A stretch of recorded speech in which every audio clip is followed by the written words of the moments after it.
All new today, his mother calls him the world's biggest moocher. Gimme, gimme, gimme. now. You have no income, zero, nothing, zilch. She's finally getting up the nerve to evict him. You didn't do any chores, you didn't help around the house, and you invited friends to come live there with you. She invited us to come stay with her. That's not true. What do you mean you won't leave? It isn't your house. You don't live there. They were trying to throw us out immediately. It's her house. If you're in my house and I want you out, your butt's on the sidewalk. I'll guarantee you. Coming up. Let's do it. I want you to get excited about your life. Here we go. Stand by, get your set. If you're going to talk to me, you're going to have to be honest. Stand by, Dr. Phil. Showtime. This is going to be a changing day in your life. Stand by, A, and roll A. Check in. Go, Dr. Phil.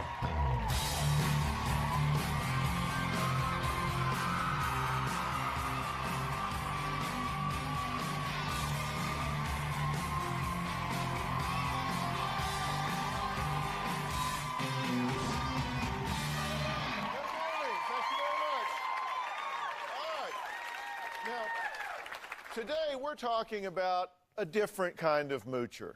Today, we're talking about what people call mega moochers. Now, not only do these extreme freeloaders refuse to work decades at a time, but they expect you to support them and their entire family forever. Now, my first guest, Connie, says the word mega moocher describes her son, Richard, to a T. She says he is so lazy and selfish that he actually found a way to put her out of her own home so he could move his family of 5 into the house. Take a look.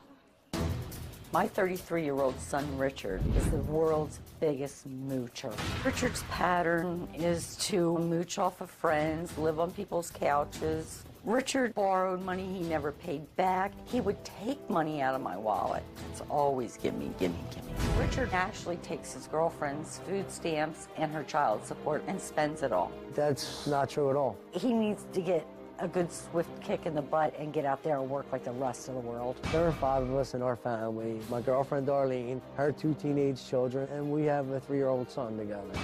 While I was with my new husband, Rick, he had a job in Dallas. I was commuting back and forth to my home in New Jersey. My mom was there dog sitting. They moved in with my mother for a couple of weeks. They have now been in there 18 months and have cost us over $30,000.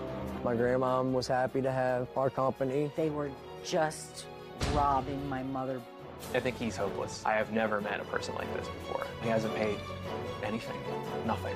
Richard tends to have something wrong with him all the time. He goes from one doctor to another doctor. I'm having problems with my back. Now, we finally filed for eviction. We need more time. My mother is now trying to throw us out. We have no place to go. Even if I wanted to take care of my grandson, and I would, but I refuse to raise those adult bums. He's putting his own children in jeopardy because he can't keep a roof over their head. Okay, what's going on here? We've got a mother and son that are basically going to court, evicting, lawyers, all of that. How did we get in this situation? Yeah, I don't know how we got here. It's out of control now. It's out of control. What do you say about that?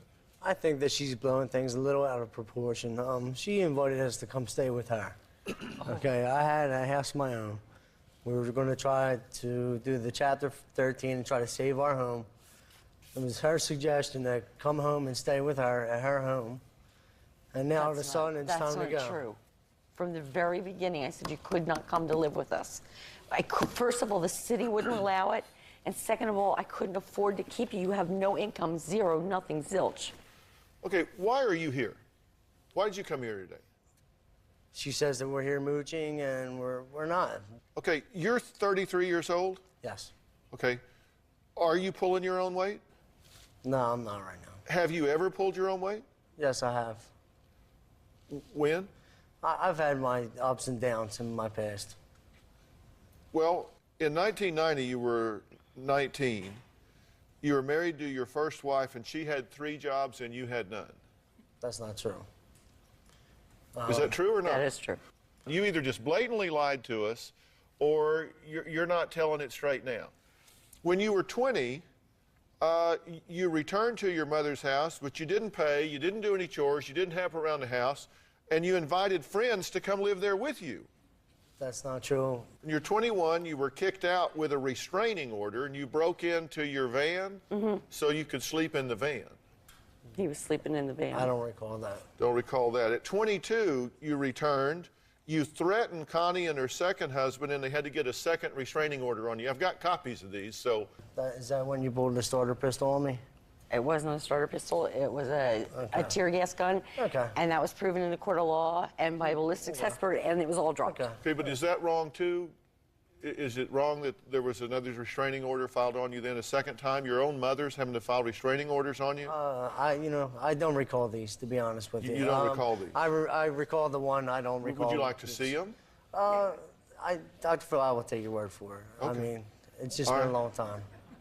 At 25, you found him on the corner, and you kicked him out, but you brought him back, and then you kicked him out 6 or 7 more times. You got an apartment with a girlfriend, you furnished it, lost the apartment. You got a house with a girlfriend, you furnished it, lost it.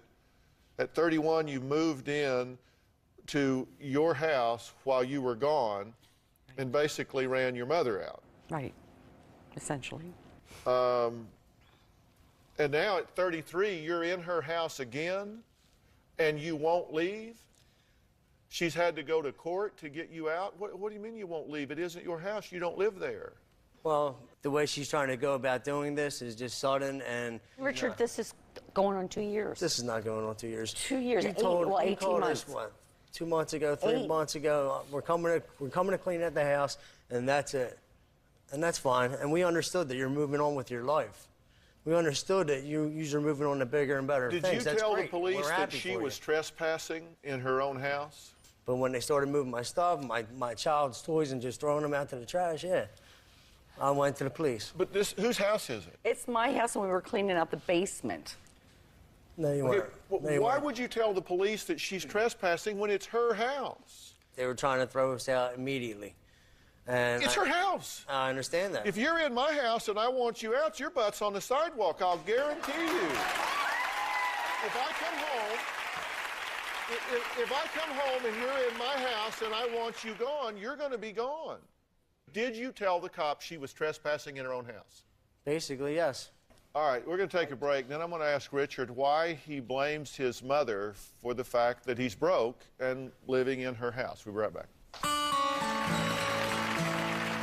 anything you want to say?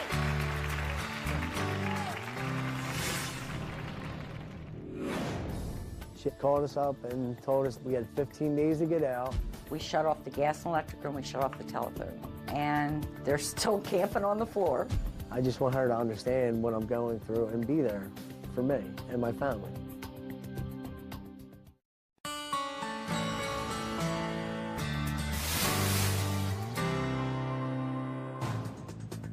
Richard doesn't seem to have a conscience.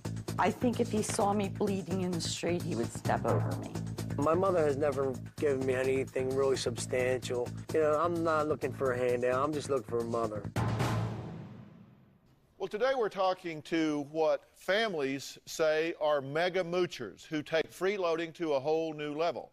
Now, Connie says her 33-year-old son Richard's mooching ways has made her life a living hell. Now, she recently paid thousands of dollars to go to court and get him evicted from the house, but says he's still giving her grief about being forced to leave.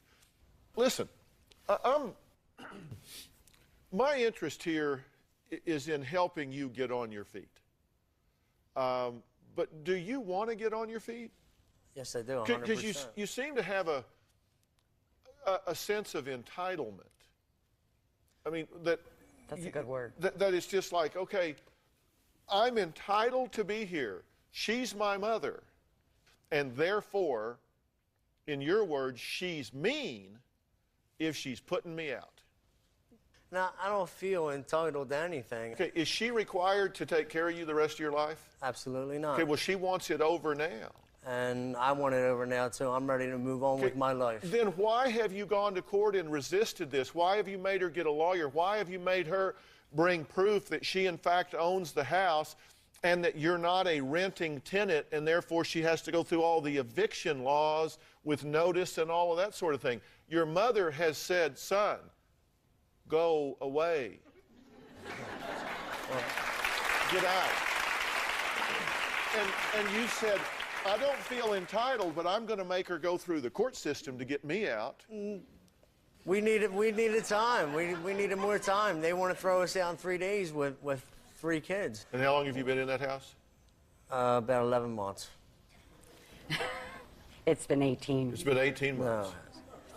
Okay, well, we calendared it out, and by your own reports, as you went through your pre-interviews, of when you got there to now is a little over 18 months. Well, I have to go over that because I'm not Okay, really let's say sure. it's... I'm not really sure. Okay, let's say it's 11 months. Right. Just Okay. throw out 7 months, and it's 11 months. So, what is your job plan? I'm currently seeing surgeons and attempting to have some injections and possibly a spinal fusion to maybe help with my back problems. And Because you can't work because of your back. Well, I can't work the jobs that I know. Yeah, because we actually talked to your surgeon, and he doesn't say that you can't work at all. Oh, and I've never said that I can't work at all. Oh, well, good. So you can work. Yes. Okay, then let's focus on that. My timeline that I've constructed here is that you haven't really worked since 1990. No, I have worked. I work a seasonal job at the local port. Let's put it this way. You haven't held a steady job and been self-sufficient since 1990. But you can work, right? To a point. I can work a few weeks and then I'm down for a few weeks. All right, let's take a break. I need to rest for a minute. So how does Connie feel about having her 3 grandchildren homeless and on the streets? Because that's kind of the conflict that we're headed towards. That's a tough call. We'll talk about that when we come back.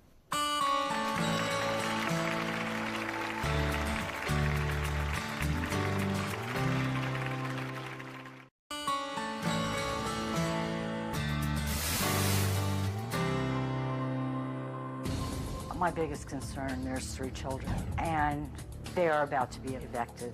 My mother put me in this predicament, and she's just thrown us to the sharks. Now they have to get out. It's a judge's word.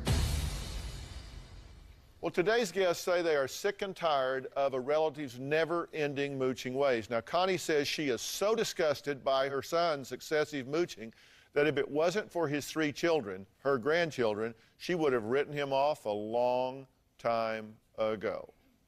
Now, at the break, you were saying 2 things. One, you're lying.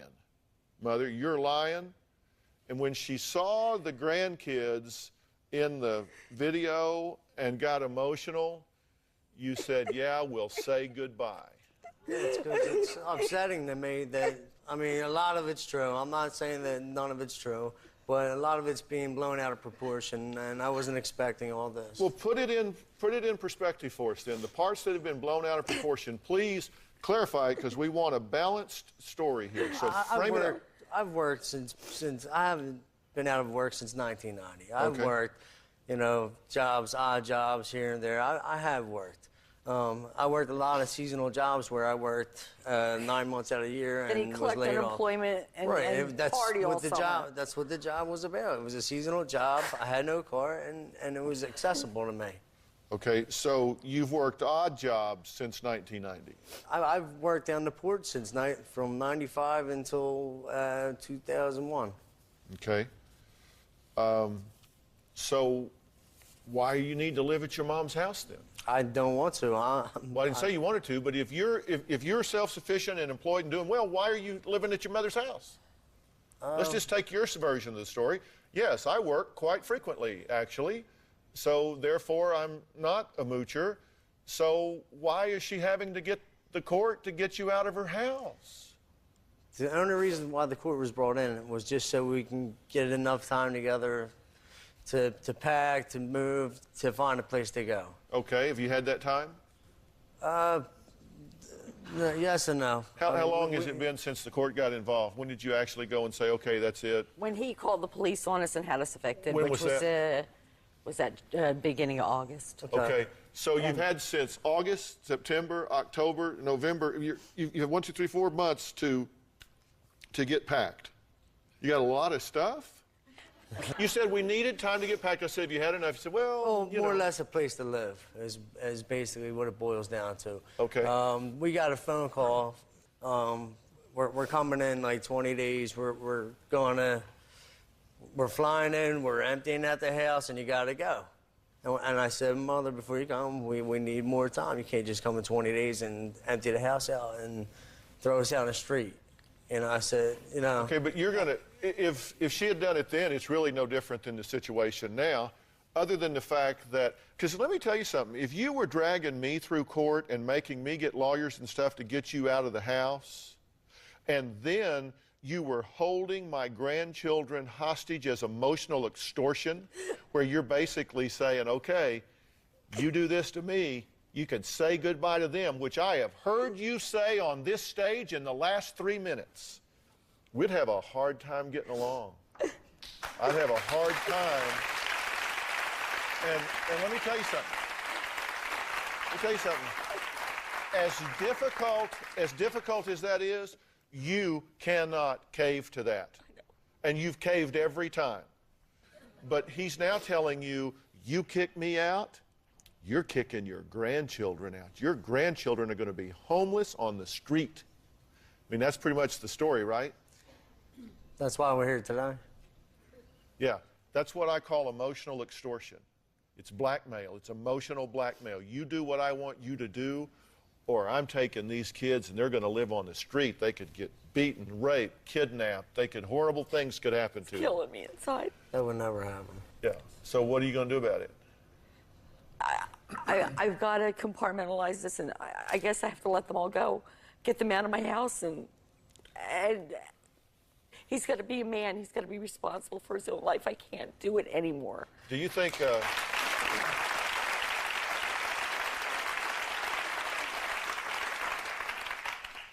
Do you think that you're going to live off of your mother for the rest of your life? No. What is your plan? I've never had intentions of it. What is your plan for changing it? If you don't have a job, your job is finding a job. Right. And I think you should work at least as hard at finding a job as you would work if you had a job. Right. If you had a job, you'd be getting up at 6, you'd be showering, going out at 7 o'clock, you'd be working till like 5, then you'd be coming home. You'd put in like 9 hours on your job. Seems to me if you don't have a job, you ought to work at least 9 hours finding a job every single day. And you don't do that. You could work with counselors, you could get vocational counselors, you could retrain for something else. There are any number of things you can do. Right. And you're not doing any of those, are you? I've been trying to do things. I mean, you know, this is just an upsetting situation that, you know, I don't want to put my mom through this, and, you know, I can't believe it's come to this point. I mean, I understand her point of view, but... So where are you going to go when you leave? I'm going to go home and take it from there. You don't have a home. Right. You're going to go to her home, you mean? And then till I have to leave. I mean, till the date I have to leave, and then where we end up is where we end up. Okay. Well, all right. We're going to take a break. We'll come back. I'm going to talk to Connie's new husband. We're going to find out his take on all of this and see if there is a plan and if there's a plan that can be put in place to get this father on his feet. We'll be right back.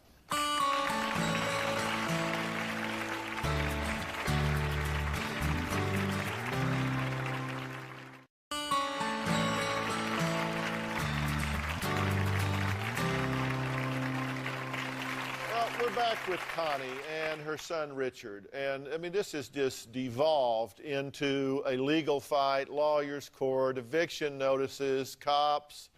I mean that's just ridiculous.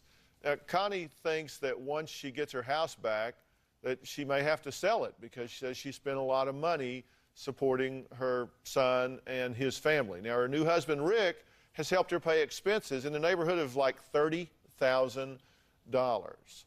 Now, what do you think about all of this? I don't want on my conscience kicking 3 kids out of a house. I just don't want that on my conscience. So. Now, you're 33. Yes. And this, your husband, you're 3 years younger than your son, right? And he's supporting my son. How much stuff do you have in this house? Isn't all your stuff in storage? Yeah, every day he flew home, the day they flew home, next thing you know, everything was out in the trash and the rest was in storage. Okay, who's paying for storage? We are. Okay, so all your stuff is in There was no storage. reason for it to be in storage. They could have just easily left it there, and when we left, we could have just taken our stuff with us. This is a phase program, though. They're like getting your stuff out, and they're going to get you out. You see, I understand We had a that. I plan. agree and I understand. where are you going when you leave? Because now you played your cards. You lied to the police in saying that she was trespassing and it wasn't her house. And I never said that it wasn't her house. I said that they were taking our did you stuff. have to prove it was your house? So you had to go down and prove it was your house, right? Yes, I did. Because you can't trespass on your own property. So, Right. so And I told the police, I said, if they need to stay here, they're more than welcome. And they... I'm just trying to... I rest my case. all right. No, I know what you mean. I know what you mean. You weren't trying. Okay. I was trying to be civil about it, is what I meant. They were trying to... They came home, they were trying to move all this stuff out, make us feel uncomfortable and leave, and I understand that. Yeah. Look, when you leave, where are you going? It's a good question. I mean, are you just going to be on the street? Not sure. Well, what's your other option? There's not many options right now. We're just living day to day. Does that bother you? It eats me alive. Of course it does. But not so much that you're out looking for a job every day, all day. I mean, are you doing everything you can do? I could do more, honestly. You could do a lot more, couldn't Sure, you? absolutely. Then why aren't you? I need to. I really Why need aren't to. you? What do you tell yourself when you get up every day and you just don't do anything? I just feel frozen. I don't know if I'm depressed inside. I don't know. If I get you a vocational counselor, I mean somebody that, no kidding, can match you up to jobs that don't require you to have a strong back to do it, to get out and work, will you work with them? Absolutely. I mean, really, to get you going, because you can't feel good about No, yourself I like this. don't. You want to be where you can walk in at night, close your door, Right. lock your door, Yes. tuck your child in, and go to bed knowing I'm pulling my weight. Yes. Yes, I I mean, would. isn't that what you want? Yes, I do. And in the meantime, you're going to stick to your guns. Yeah. You I can't have go to. backwards now. No, because I'm being sued or charged by the city for renting now to him. So they're saying that I am his landlord and he is my tenant, and that I don't have a certificate of occupancy. I'm going back to court again next week. It never ends. Yeah, well, it needs to end. I mean, go find somebody with the city and say, Good luck this with isn't that, a Eric. tenant, this isn't a tenant, this is my son. We actually proved it in the county, but when the county sent over the documents, they said they wouldn't accept them. Now it has to be proven in the We've city court. cooperated with my mother on this, saying that, whatever we need to do to help her. I don't want to hurt my mother anymore. I don't. I love my mom. I really do. Okay, then what you need to do is sign whatever affidavits necessary to support this and go I to will. another place. You just need to go. And I'm going to get you some help. We're going to give you an opportunity to get a job you can do and stand on your own 2 feet. That sounds fantastic. All right, coming up, a woman who says her 38-year-old brother is such a big moocher that he's been living with his 91-year-old grandfather for 18 years and has yet to pay rent or any of his bills. We'll be right back.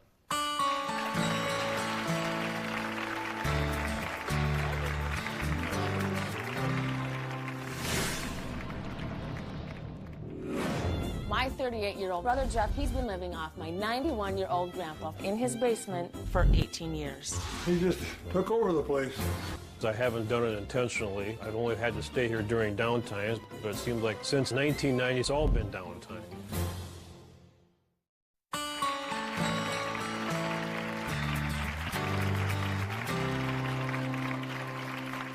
Well, today we're talking about what family members call big-time freeloaders, people who they say refuse to work, even if that means asking others to take care of them for decades.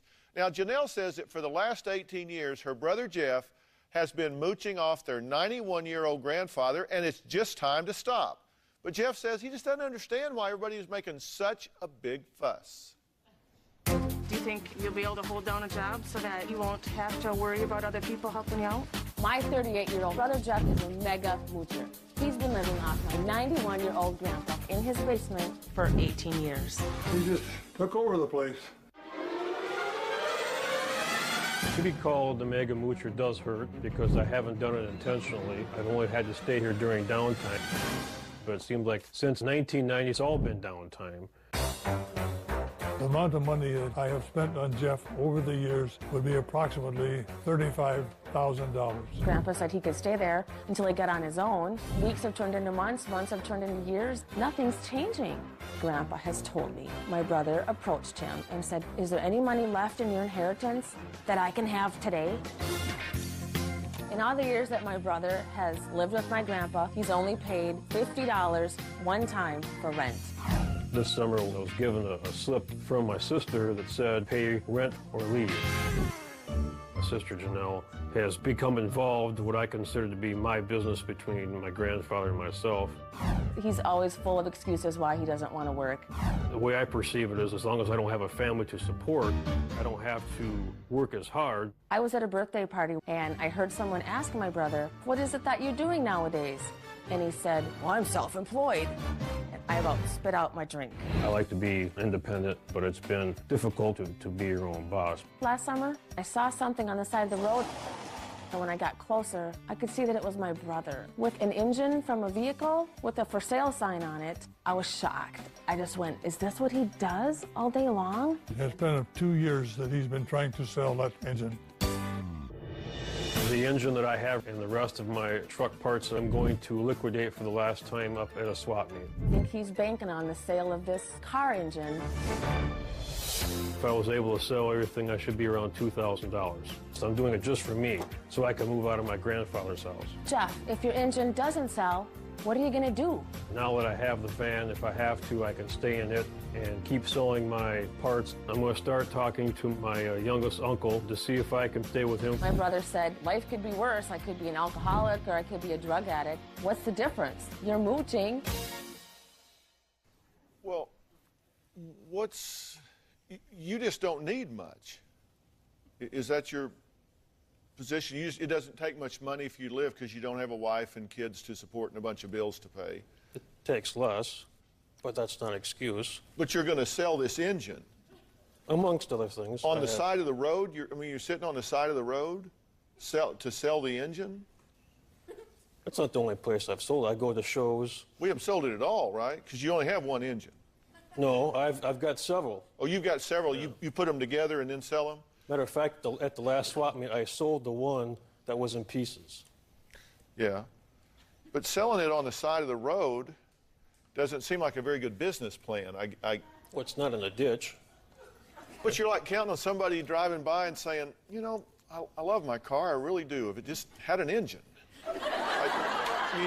You need to get where they sell these things, like auto shows and stuff like that. I do. Where you can get like a booth and sell it, and if you're selling auto parts, that could be a viable thing to do.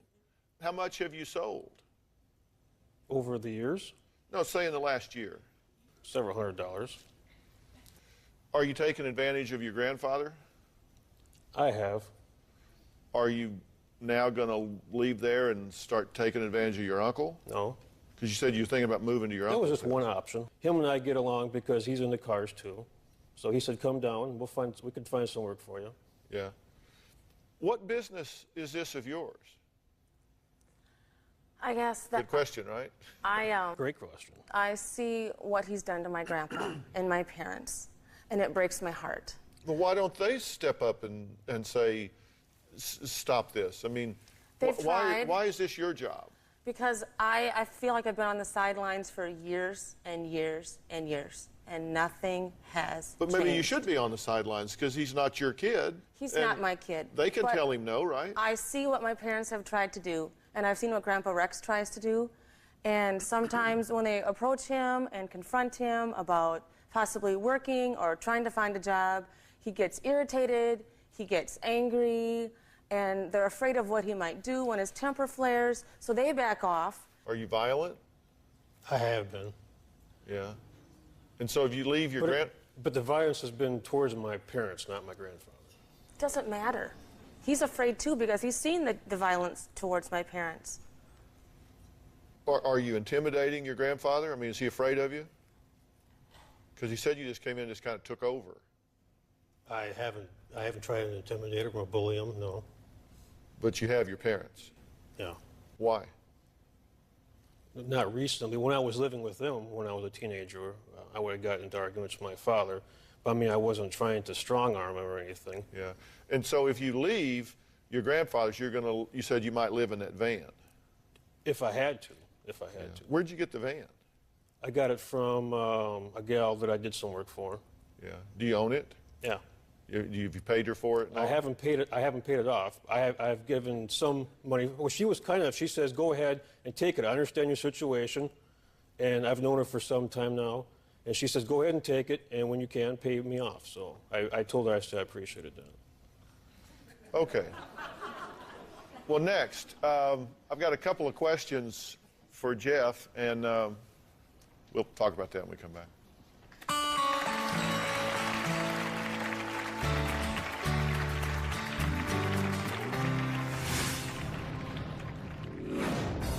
In 1989, my brother ended up at Grandpa Rex's house. It started out 18 years ago as just a temporary situation. I've been wanting to leave.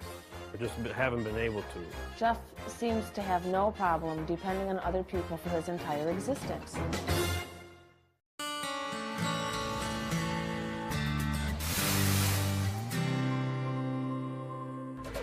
I have one last chance this year to sell my Chevy parts that I've accumulated up at the fairgrounds. If I don't sell enough of my parts, then we'll have to stay in town and peddle the parts on the main street in order to pay off my debts. We may leave here shortly. The engine didn't sell.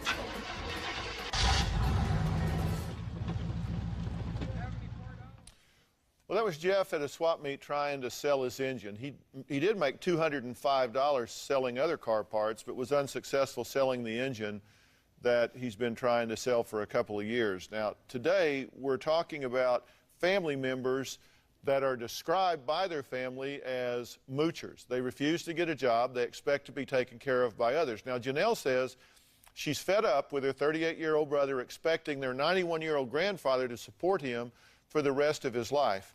Now, do you expect others to take care of you? No. But yet you allow them to do it, right? You're at your grandfather's house, so I have asked for assistance, and I've been turned down. I've been denied, and it seems like my grandfather has come through every time. Well, you seem able-bodied. I mean, yes, you're young, you're strong, you're intelligent. I mean, it seems like, I was saying the same thing to Richard. I mean, you could work. At this point, you just really feel like you don't need a lot of money, so why go out and get all engaged, right? Well, I do work. I'm self-employed. I just like being on my own, independent, doing that. What do you mean on your own independent?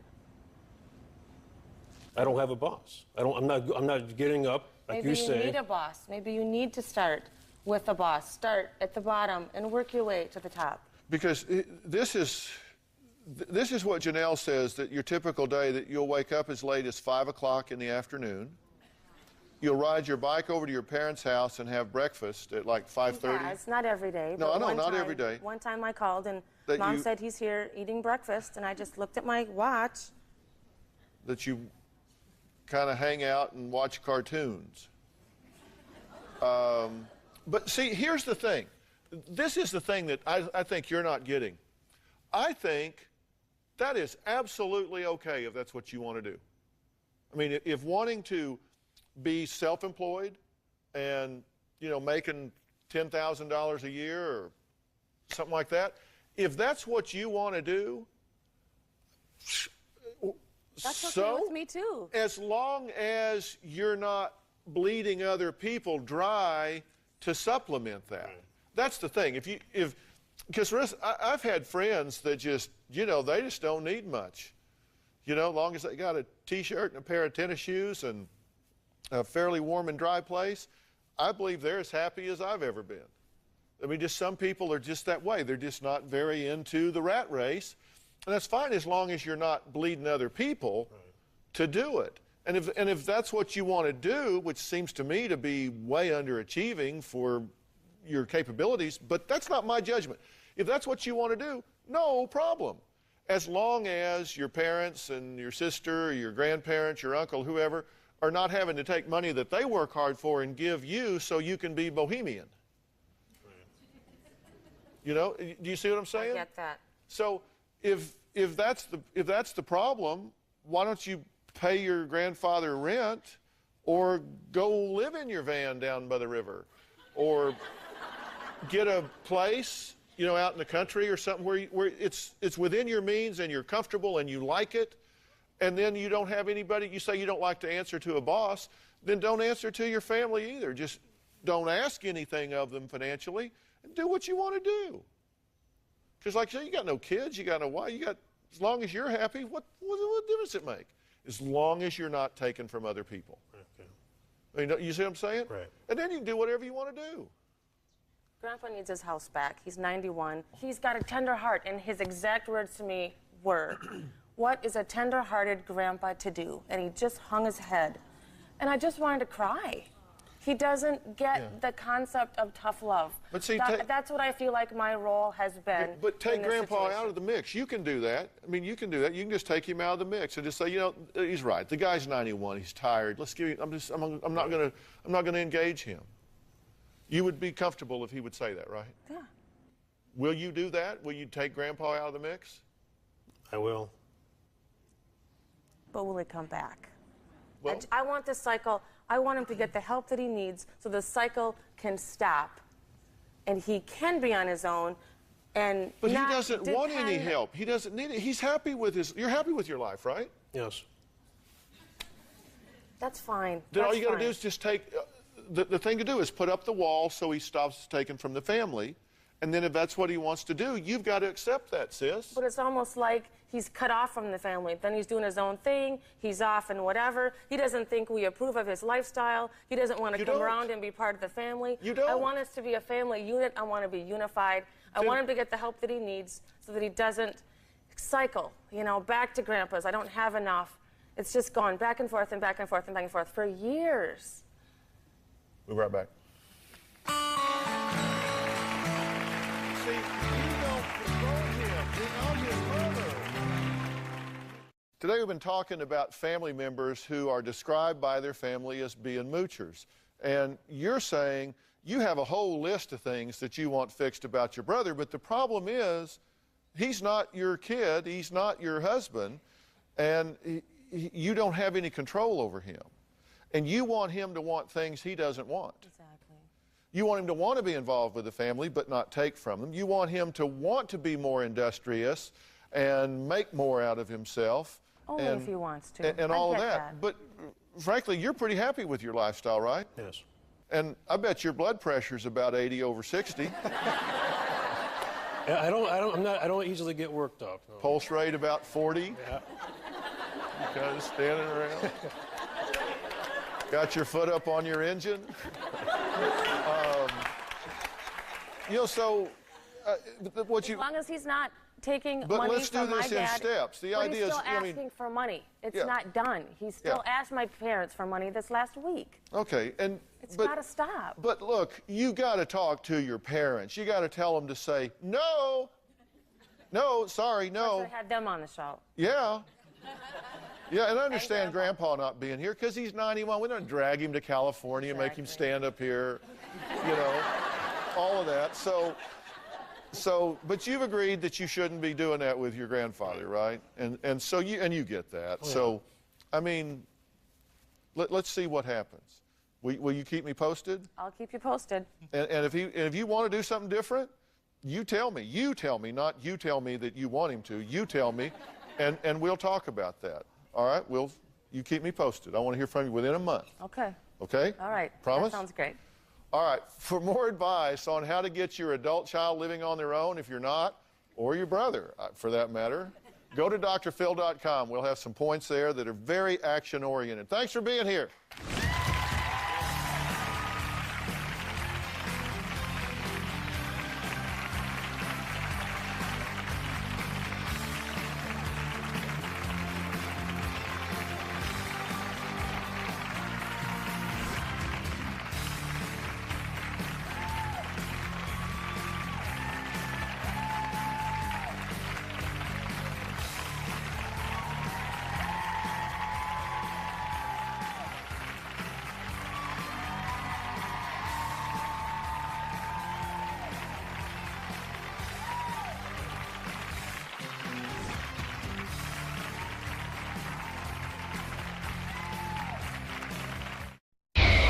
Today on Dr. Phil. At 14, she was getting trafficked on Craigslist for sex. There are predators on the internet targeting young girls. We posted an ad posing as an 18-year-old girl. You were calling on the ad? Yeah, you gutless worm, you hung up. And just when you thought it couldn't get worse, it gets worse. This is the most disgusting thing I have ever heard. This is going to be a changing day in your life. Have a good show, everybody. Here we go. If it matters to you, that's what I want to talk about. Are we ready in the booth? Let's do it. I'm backstage right now with Andreas, who's our information technologies expert, because he is helping me do an experiment today to show just how easy it is for someone to pose as someone else online and how quickly someone can be lured in. So what we've done here, because I know that so many young girls are getting on these social networking sites with provocative pictures and provocative dialogue, that's getting them in trouble. What we've done is had Andreas here pose as an 18-year-old girl putting up something on these social networking sites. Tell me what you put up in this ad.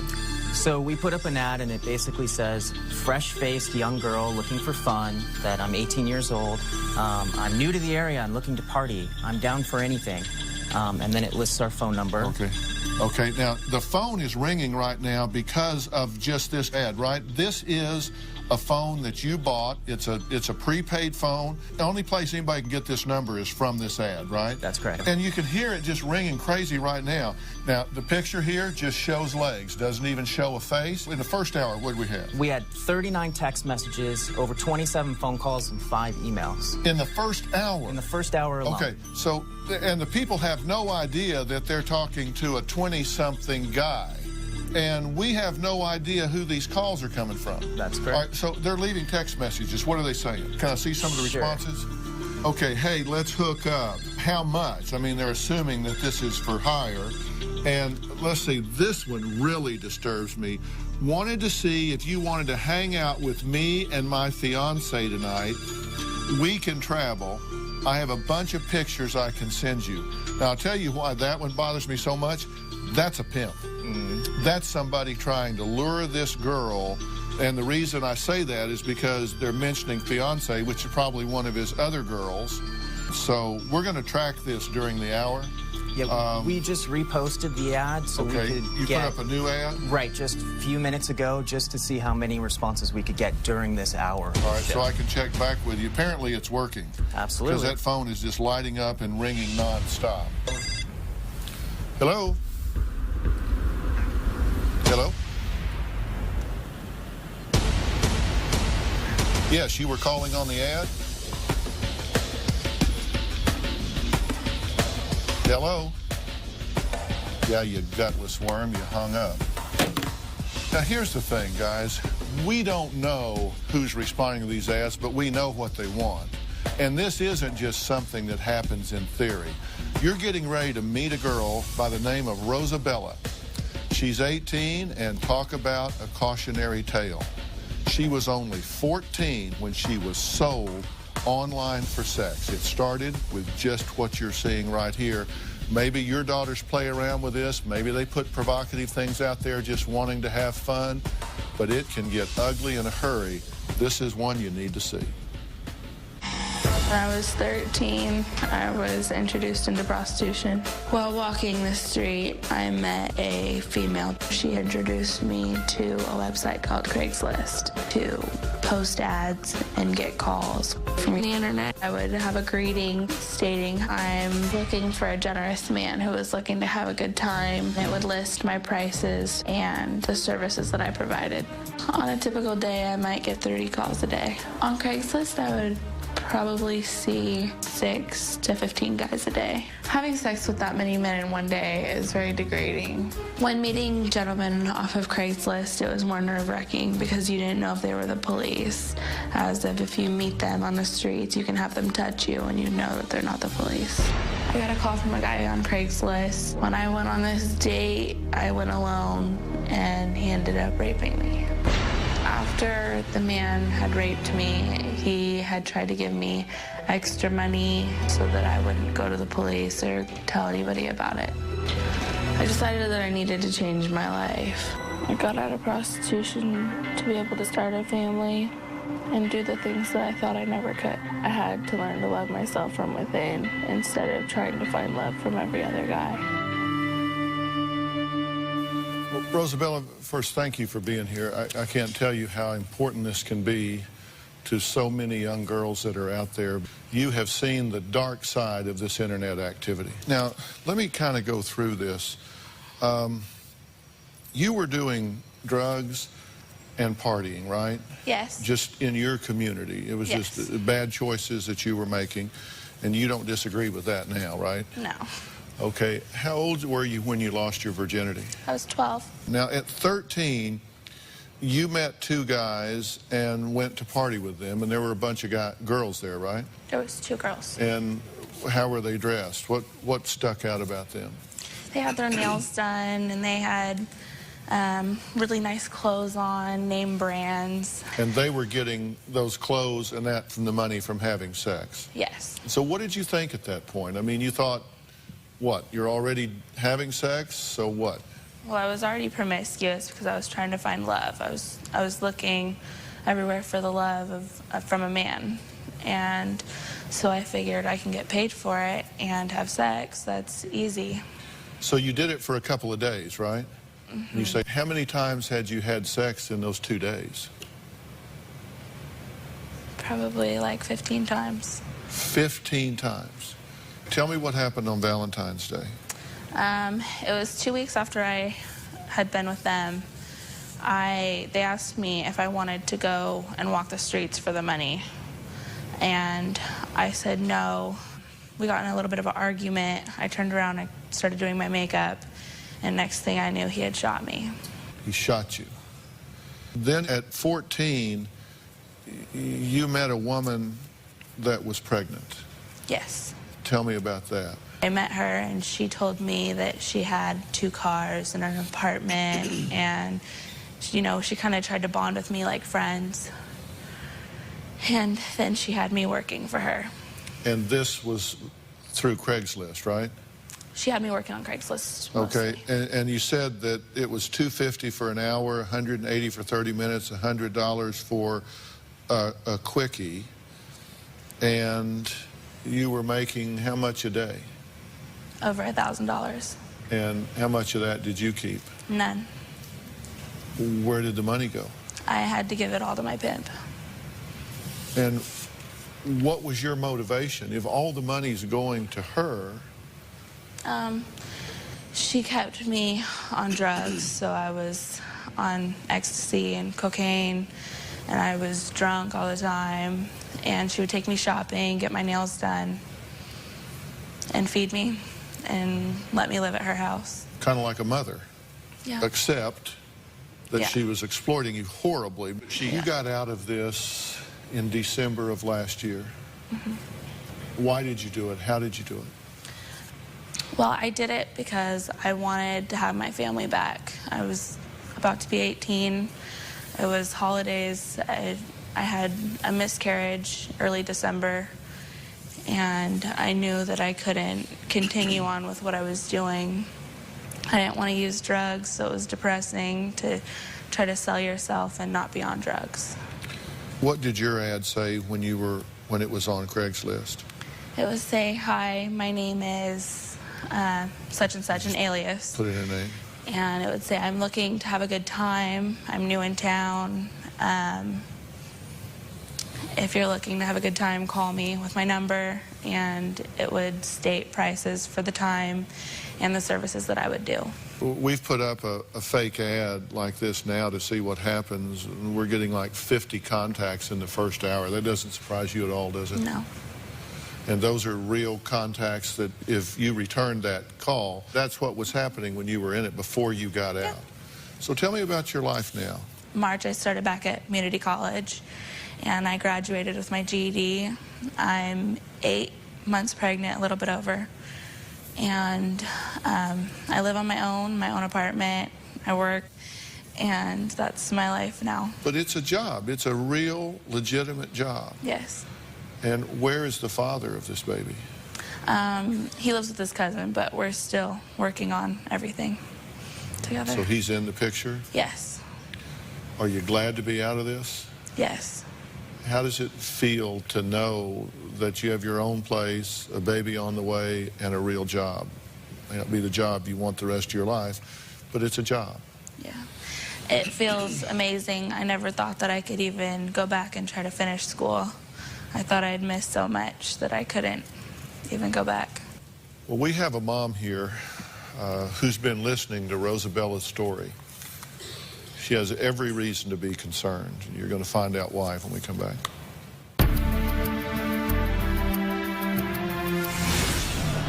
Stephanie became very obsessed with the internet. I found some photos. The guys in the pictures were totally exposing themselves. We saw inappropriate ones that she would send of her, very provocative positions. Tomorrow on an all-new Dr. Phil. Is your spouse having a midlife crisis? I don't want to end our relationship. I just don't want to be married. He wants to have his cake. Are you seeing other women? No. And eat it, too. There's not anybody in America that believes that. Plus, Miles is very boring. she's been unfaithful. The affair, I never thought that would happen. But what's her other secret? She's been hiding something and wants him to know the truth. That's tomorrow. It's so easy for anyone at any age to post an ad on the internet. I thought it would be fun, it would be easy, but it left me miserable. Well, if you're just joining us, that was Rosabella. She was lured into prostitution at 13. At 14, she was getting trafficked on Craigslist for sex, $1,000 a day. Sex, and none of it, of course, went to her. She was plied with drugs and every manner of manipulation you can imagine. Now, there's a mother here. Her name is Dana. She has great concerns about her 14-year-old daughter, Stephanie. If you haven't hit record on your DVR, I think you should do it, because I think this is something you're going to want to watch with your daughters. Let's take a look at this tape. Stephanie was always an easygoing child, just all-around good girl. Stephanie's grandfather had purchased a laptop with a webcam for Christmas when she was 11 years old. And that's when all the problems began. Stephanie became very obsessed with the internet. She would be on it all hours of the night. I made her show me her MySpace. I realized that there was guys that were 20 and 21, and for a 12-year-old girl to have 20-year-olds on your MySpace was inappropriate. I found some photos. The guys in the pictures were totally exposing themselves. We saw inappropriate ones that she would send of her, very provocative positions. In August of '09, I found out that she had had sex. Stephanie was 12 at the time. This is where it's gonna make me cry.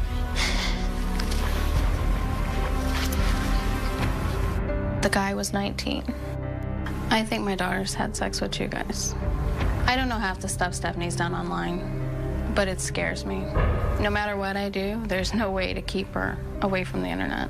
And I'm afraid that she's setting herself up where she could be raped, killed, kidnapped, and she just thinks it's never gonna happen to her. I don't know if anyone has ever tried to lure her away, but it could happen. Your fear is that your daughter is going to wind up in exactly the life that Rosabella was in. Yes. She's very naive. She has set up multiple accounts, MySpace, Facebook. She talks on Messenger. She sends pictures, and she's got to where she's slick. She deletes her history. She deletes her cookies to hide it from me. I opened up her email account one time, and as I opened it, there was several pictures of males exposing themselves. She told me she did not respond to them, but if you would go through the emails sent from the guys, you could tell that she must have sent something or commented, because they'd be like, oh, the picture was sexy, can you send another one? You found out a year ago that she had had sex with a 19-year-old. That's correct. What did you do about that? We contacted the local authorities, and my daughter was still, she just didn't want to help. She wouldn't tell us no names or anything. We had to find it out all on our own. And you did, and you prosecuted. Yes, we prosecuted. And did he go to jail? He went to jail for 5 years, and he's a registered sex offender on 2 charges. All right, well, good for you. Good for you that you stepped up and held him accountable. At this point, now, tell me why you're here. What do you want from me? Stephanie seems to think it's all right for her to go online. She doesn't understand the dangers.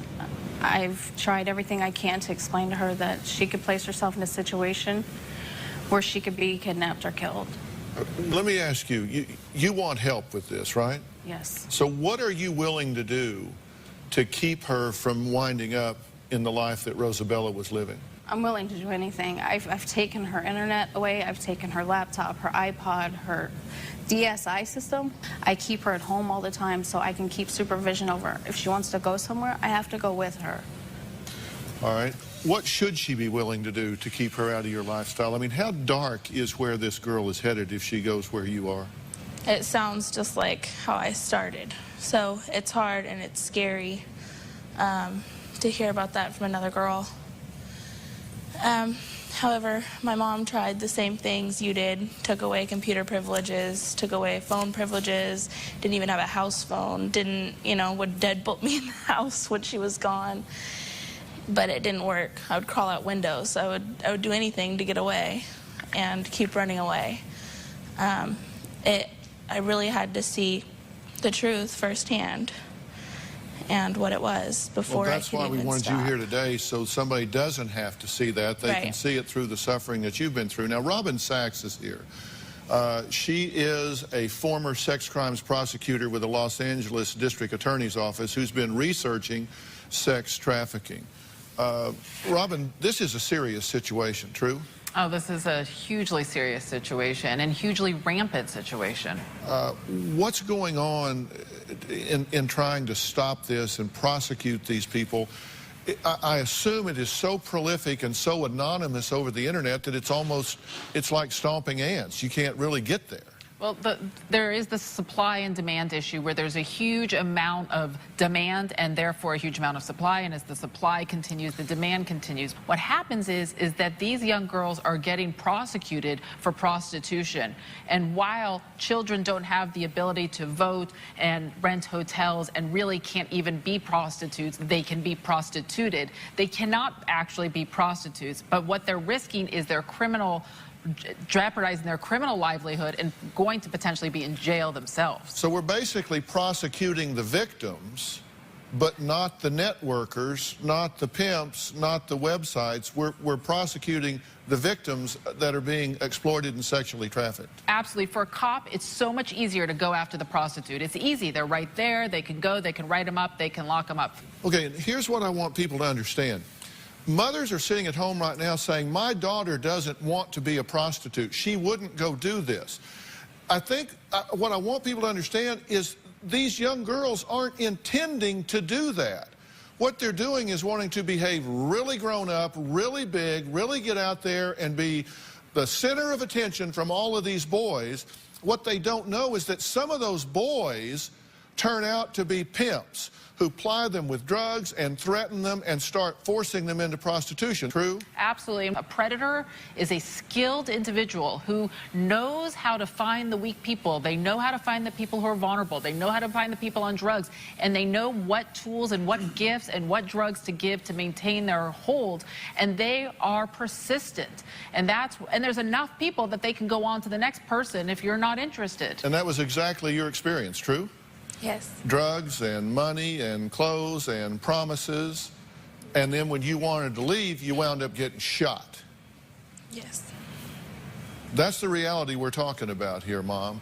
All right, let me tell you what. We're going to take a break. When we come back, we're going to check in to our experiment and see if the ad we've put up is getting any reaction.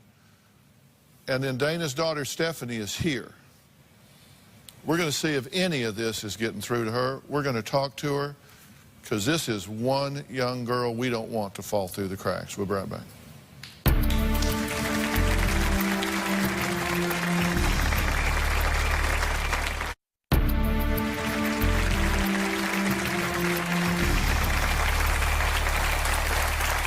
Well, today we're talking about the dark side of the internet, and there is a dark side. At the beginning of the show, we posted an ad on some social networking sites posing as an 18-year-old girl, saying, hey, want to party, want to have a good time. Our IT director, Andreas, is in the green room. Let's check in with Andreas. What's happening? We put this up just a short time ago when we started the show. Are we getting calls, text, emails? Yes, a lot of each. We have 13 emails, over 31 phone calls, and over 48 text messages. And we're just, what, 20, 30 minutes into the show. Mm-hmm. So we've posted this up and have that much traffic.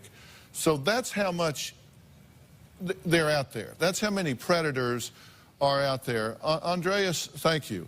Sure. I'm really interested because I've got some young girls right here in this row. Is this scary to you? It is. It's disgusting. Do you spend time online? Oh, yeah. And in chat rooms and that sort of thing? Mm-hmm. Stand up. How about you? Does this surprise you? It does. It really is disgusting, and I really hope every girl out there can just see how sick people are out there that you don't even know, you know, who's posing for what, and learn from it. Y'all are obviously very attractive. Do you put pictures up? Appropriate pictures. Right. I don't mean, no, I understand. But it doesn't take much, because you don't have to put up inappropriate pictures for this to go south. There are some things Stephanie has been up to that Dana doesn't even know. Let's take a look at that. The first guy I slept with was 19. He asked me my age. I said I was 12. He said, I'll pretend like I don't know your age. I kept it a secret from my mom. It was a mistake. I messed up. Now I feel like I can't recover from it. It's changed my whole perspective of life. The second guy I slept with was 14. The third guy was 18. The fourth guy was 16. The fifth guy was 16. The oldest guy I ever talked to online was 24. A couple of guys even offered plane tickets for me to come see them. I have sent pictures to boys of me in my bra and panties. Getting this male attention, it makes me feel pretty. I'm not really afraid of meeting people online. I don't think it's dangerous. We're talking to you today down here and not up there because I'm not going to show your face, because I don't want to put her face here as a target for predators. We're just not going to do that. I'm not here to yell at you. I'm not here to judge you.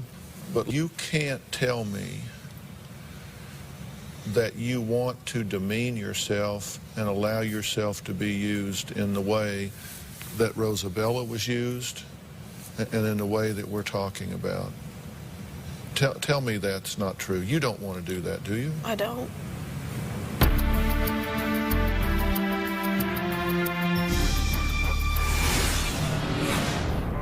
Do you love your father? Yeah. Do you have a good relationship with him? Nope. Can I say something? Not yet. What do you want from your father that you're not getting? You can't tell me that you want to demean yourself and allow yourself to be used in the way that Rosabella was used and in the way that we're talking about. Tell me that's not true. You don't want to do that, do you? I don't.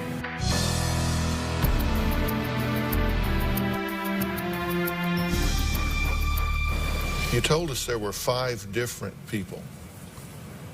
True? True. How do you feel afterwards? Afterwards, okay, and then later on, I feel used. And why do you feel used? I don't know. And where have you met these 5 people? Through friends, through the internet. Some of them you've talked to in chat rooms and online? Mm-hmm. Do you still have a relationship with all 5 of them? No, I don't talk to any of them. So it wasn't the beginning of belonging to someone. It wasn't the beginning of belonging in a relationship. True? True.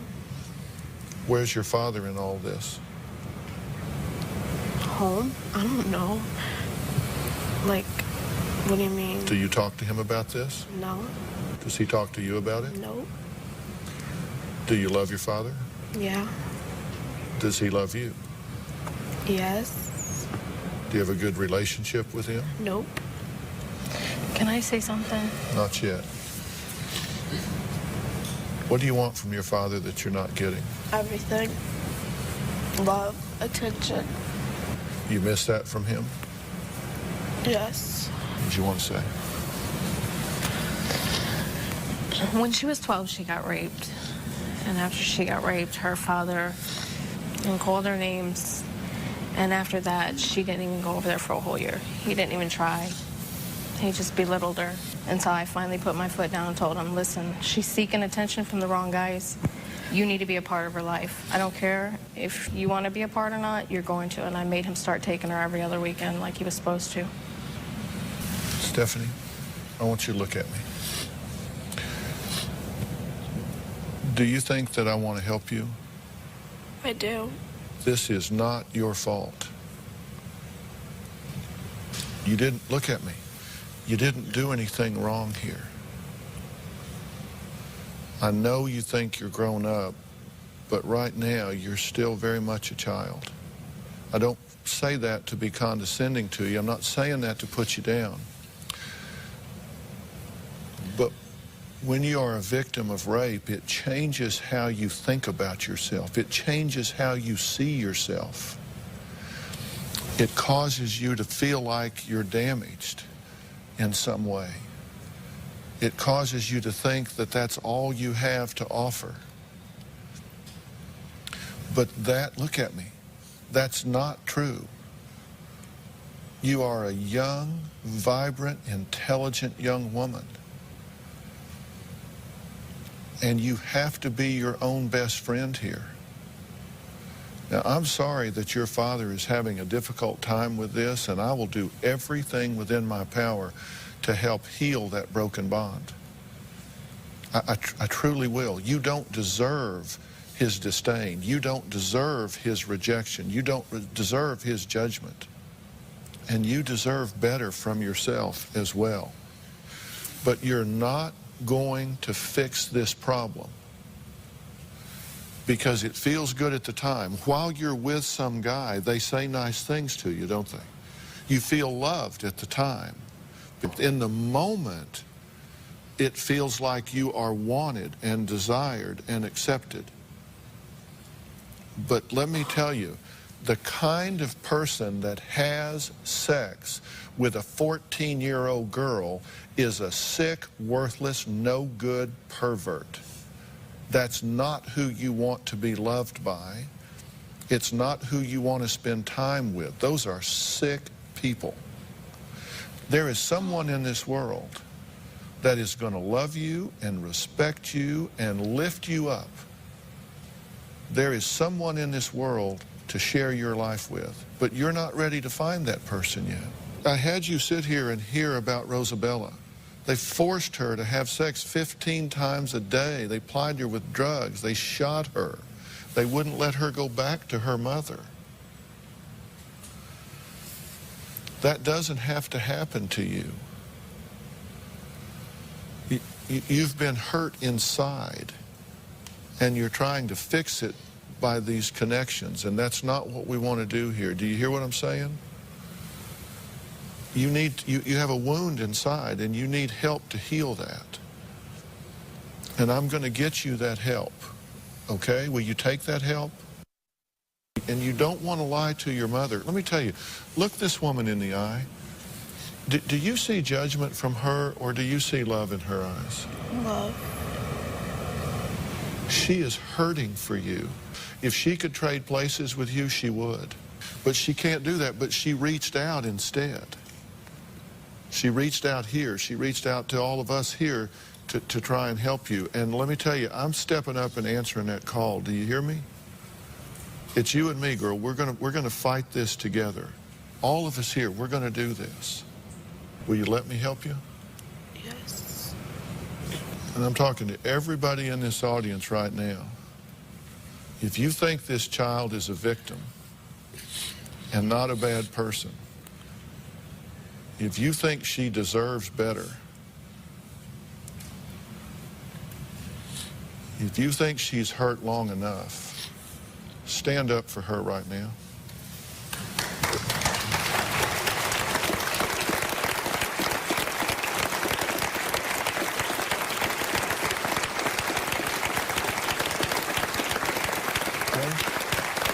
We're going to work on this, okay? We're going to work on this. We're going to move on. Unfortunately, people on the internet are very, very creative in evil ways.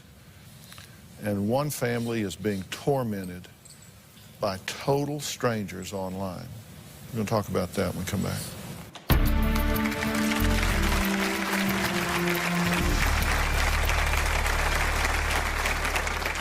The sergeant on duty just said, remember her beautiful smiling face.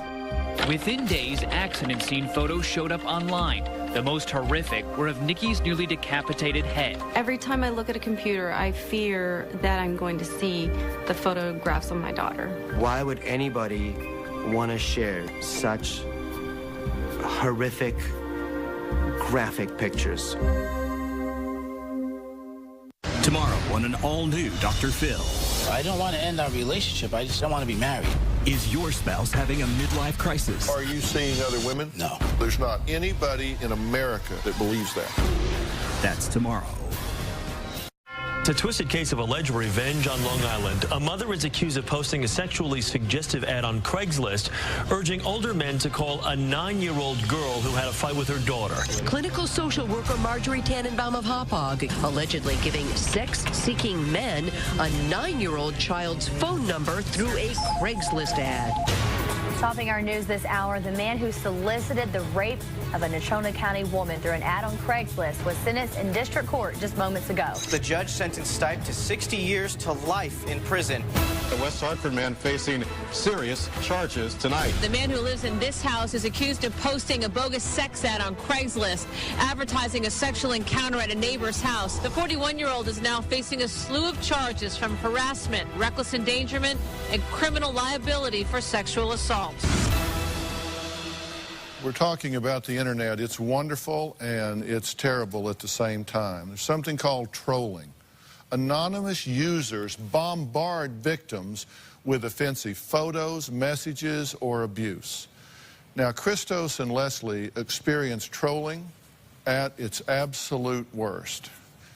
I just have to tell you, this is the most disgusting thing I believe I have ever heard, and it just gets me so upset I can't even tell you. Nikki was a free-spirited, polite, sweet young lady. Absolutely a great daughter. She was always surprising us and amazing us. She wanted to teach her sisters how not to make any of the mistakes she would make growing up. The accident was October 31st, 2006. We had lunch together. Krista said, all right, I'm going to go to work. Nikki went upstairs to take a shower, and I just saw the garage door slam shut. She drove away, smiling and almost like, I'll be right back. My wife called me. In my gut, I felt like something had happened to Nikki. I drove to where the accident was. While I was standing there, they were actually lifting up the car, and I fell to the ground. They painted a picture for us that Nikki had severe head trauma. The sergeant on duty just said, remember her beautiful smiling face. That's the way you need to remember her.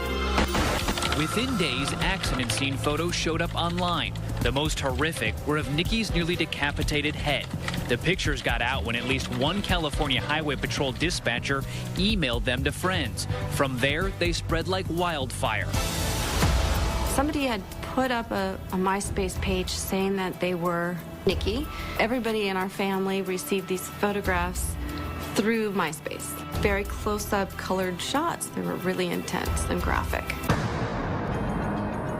Nikki's been called some of the worst names I think anybody could call any individual. Everywhere from that deserved to die to a whore. When people are trolling, I wonder if they really realize the things that they're saying is about someone's child. The photos have been on thousands of websites. Every time I look at a computer, I fear that I'm going to see the photographs of my daughter. I guess I would have said burying my child was the hardest thing I'd ever had to do until I saw those photos and saw what happened to her. Why would anybody want to share such horrific, graphic pictures with other individuals? I think the saddest thing for me is I still hope that Nikki's going to come home. And I still hope that that day's going to come. Well, first off, I can't be objective about this. It's sick. And I'm so very, very sorry that y'all are being victimized like this. It's just horrible. So employees of CHP did this. Yes. They let them out. Have you been able to get the pictures off of the internet in any way, Christos? No, not at all. Why not? You don't own the pictures, We don't own the pictures. California Highway Patrol own the pictures. Can they not assign you the copyright so you can move on them? We've been attempting for several years to get the copyrights. They won't even respond really at this point. And we've tried to go to the websites themselves and what do they say? Some of them have been cooperative, but for the most part, they tell us to take a hike. When you see these pictures, what does it do to you? I get angry. I'm really struggling with my anger. I have anger towards a lot of people, not just the internet, but with the California Highway Patrol and their lack of cooperation. And every time we turn around, there's something else on the internet that's, just harmful towards us. Well, let's talk about that for a minute. I want to share what some of these people are saying so the viewers understand the gravity of what we're talking about. Are y'all okay with that? Yes.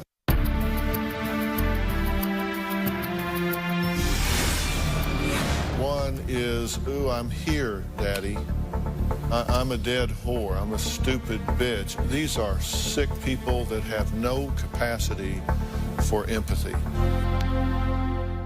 I want to share what some of these people are saying so the viewers understand the gravity of what we're talking about. Are y'all okay with that? Yes.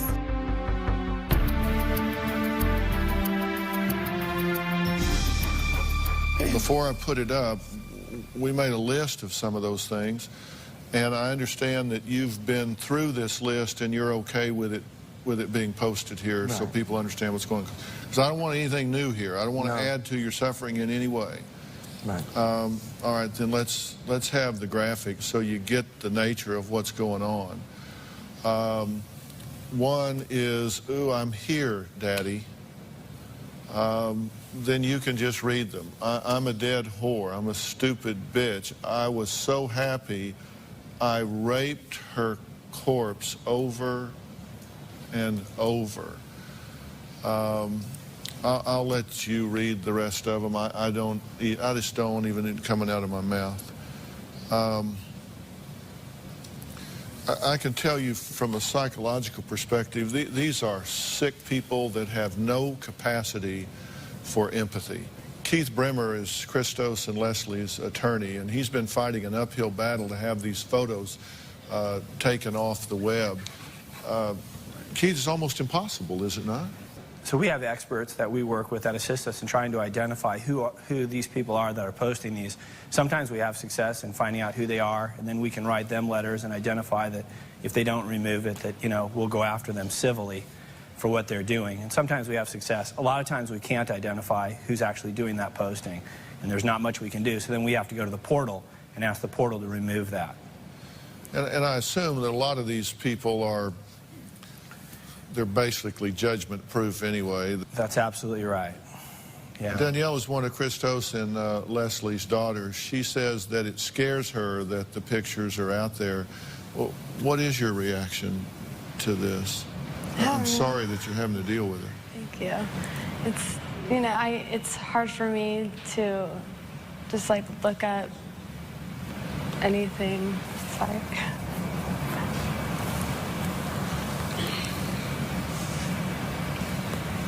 does it change your memory? yeah, it does. We did contact CHP to participate in the show.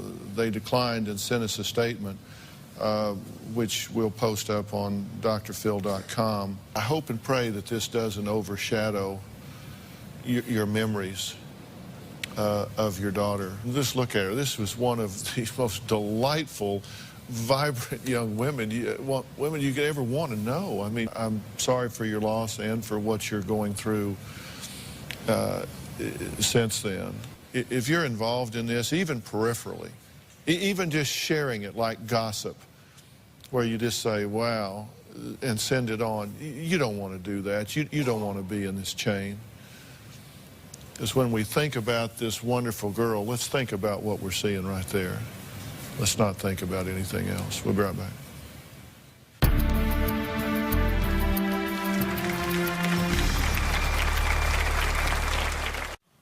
You know, parents out there, we need to be computer literate. We need to know what's going on with our kids, because let me tell you, they're so much better at this digital world than we are, and we have to close that information gap. In the course of the last hour, we have received 16 emails, 42 phone calls, and 51 text messages in response to the ad that we put out.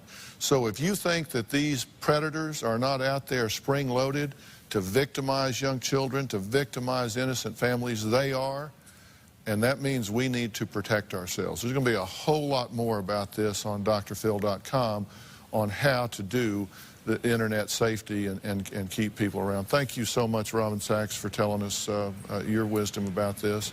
We're going to stay on this topic to help you protect these kids. Thanks for being here. So long.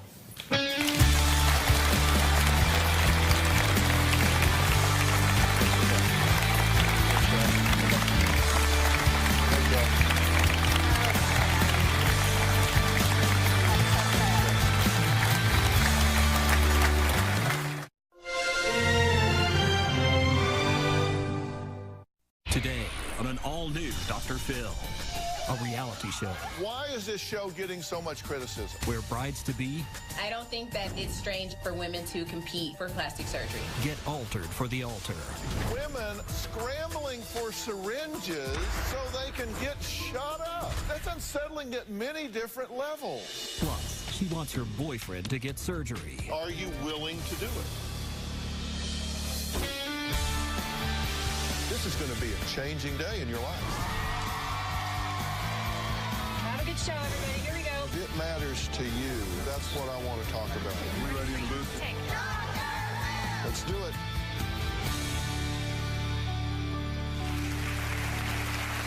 Now, lots of women wish for a perfect wedding, but those dreams usually don't include a trip to the plastic surgeon's office like these three brides. Now, they're hiding their faces because each one is a contestant right now in a new e-reality show where 12 brides compete to win head-to-toe cosmetic surgery. Now, critics are saying this is incredibly offensive, extremely upsetting, and a recipe for one unclassy bridal competition. Here's a quick look. Hi, ladies. I'm Shayna Mokler, and welcome to Bridalplasty. You all want head-to-toe plastic surgery makeovers. Yes? Why don't we take a look at each one's plastic surgery wish list? You have some breast shape issues, and then liposuction of the tummy. I'm seeing some girls that look damn near perfect. When I say go, you will race to finish the puzzle and assemble the new you. Kristen, you are the first bride to complete your puzzle. Oh, let's go. I'm so confused. I'm sorry, but you're the last two. Your time here at the house now is in jeopardy. I literally just saw my dreams shattered. Okay, you have not tuned in to the Addams Family. This is not Cousin It over here. Jamie, Melissa, and Kristen are three of the brides competing right now in E's new reality series called Bridalplasty. And we're going to talk with the brides along with the show's plastic surgeon and the host of Bridalplasty, former Miss USA and Dancing with the Stars contestant Shayna Mokler. But first, the story of a woman who won't accept her boyfriend's marriage proposal unless he agrees to undergo surgery. She says it's a deal breaker in their wedding plans and she wants it fixed before she'll tie the knot. Take a look. I would love to marry my boyfriend, Eric, but he has had a vasectomy, and I would really like to have a family. After my 10-year-old son was born, I had a vasectomy done. I was married at the time. We didn't figure we wanted any more. It's very important to me to have a biological child of my own, mainly because I just want to share that bond with somebody. Now it's gotten to where every couple weeks, someone else is having a baby. She sees all her friends are getting married, and she's the only one that's not married and have a family. It's been something that we've avoided because we both get emotionally worked up about it. There's a lot of things about a vasectomy reversal you have to think about. One is cost factor. Two is she going to stay with me. I could have the procedure done and she can't have kids. I do struggle with whether or not to move forward in our relationship. There's other ways of having a kid than having a reversal. Eric and I need to decide whether to have a reversal or just completely go our separate ways. When you met him and started dating him, did you know that, I mean, I guess that, how does that come up on a first date? Actually, I'm pretty open about the fact that I want children, and I don't want to waste my time with someone that, I actually told him he was a deal breaker. Well, you must be charming because you charmed your way through the deal breaker stage. Yes, sir. So you knew right up front. Yes, I did. Why date him then? I'm not really sure. But you were real clear on what you valued and what you wanted, right? Yes. And enough so that the guy, if everything else was okay, but he didn't want to or could not have children, you said, I'm just not going down that road because I don't want to fall in love and get to the other end of the road, and then here I am in a dilemma. Exactly. And then you did exactly that. I did exactly that. So you knew that she wanted to have children, and you dated her for a year. What was your rationale? There's tons of issues that run through my mind every night. When she might not be able to even have them. Exactly. I mean, going through the process of, it's highly expensive. If I had it done, it didn't work because that's a part of, it ain't always successful. And then what if I get it done and 2 years later she goes, well, we ain't gonna make it. Well, I made a list of your reasons. I know. I wrote them down. You said it's expensive. Yes, sir. And what do you know how much it cost? We looked. I mean, we've researched everything from $7,000 to up to $15,000 to $16,000. It's a lot easier getting it done than getting undone. A lot cheaper. Yeah. So it's a $7,000 deal. But yeah, okay, it's not guaranteed. Yeah. You say it's not guaranteed. You don't want surgery down there. The whole process of, is it going to work, or, I mean, I'm not scared of going underneath a knife. You already have a child. I have a son. Right? You want a baby more than you do, even without this. What if you break up, you say? Yeah. And then you've had this run done. Yeah. Then you got to get it redone. Don't have to worry about it again. Yeah. Yeah. My thought process is, how many, and this is, I'm not stereotyping anybody, but how many 32-year-old or 30-year-old women do you see that pretty much don't have a kid? And I mean, I have one. I've dated other girls, you know, in the past that have kids, and then she comes along, and how does she shocks me, you know? Yeah. So. You're pretty serious about this, though. This is something you, and I've been explained this by my wife when we were talking about having children, because there was a point in my life when I was okay not to have any children, and she was not okay to not have any children, and she made that real clear that it would never change. And women, when you feel that need, it's serious. Do you get, this isn't just like she wants a new car. This is something that it's something I've always wanted. It's not even something that has just happened within the last few years. Of course not. You get that. Oh, 100%. So, okay. Next, we're going to find out what Sarah's feeling about adoption, or even maybe going to a sperm bank. We'll hear what she says about those options when we come back.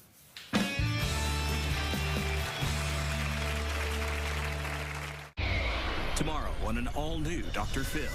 When Noah throws a tantrum, I feel like a failure of a mom. What do you do if you have a child that acts like a brat? Whether you have one holy terror or triplets. Get up in that bed! Hush! Why are you yelling all the time? I don't think I yell all the time. We have a lot of tape. They're saying the blessing. Get out your head. You can brat-proof your child. You want to know the #1 thing you're doing to sabotage this child's future? All new Dr. Phil.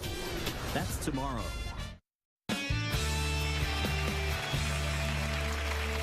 Sarah says her fiancé Eric has to get his vasectomy reversed in order for her to marry him. Is it now like it was in the beginning a deal breaker? We have to resolve this issue, whether it be through a reversal, which at this point in time is not, we're not financially able to do that. We need to make a decision as to how we're going to go about it. What about adoption? Actually, that can run even more than a reversal. That can be very expensive. I think she wants to, I guess every woman, she wants to go through pregnancy. If she can go through pregnancy on her own, that's what she wants. I guess every girl, from what she told me. Wait, let's clear this up. That's not necessarily true. From what she's told me, every girl wants to have a family and you know, have a child. Now, that's where we're at. I want to have that bond with someone. Yeah. Well, of course you do. Now, okay, I guess since you guys are talking about what it costs to, you know, if you went to a sperm bank, or what it costs if you did adoption, or what it costs, I guess the question just really comes down, is she worth $7 grand? And are you willing to do it? She's worth every penny. That's the only reason I'm here. But the whole aspect of school, college, and feeding them, and we're young. I mean, we're just like everybody else. We're trying to, we work, we struggle. Look, life's about priorities. Yeah. You just keep talking, but you don't ever say anything. Oh, I always say stuff.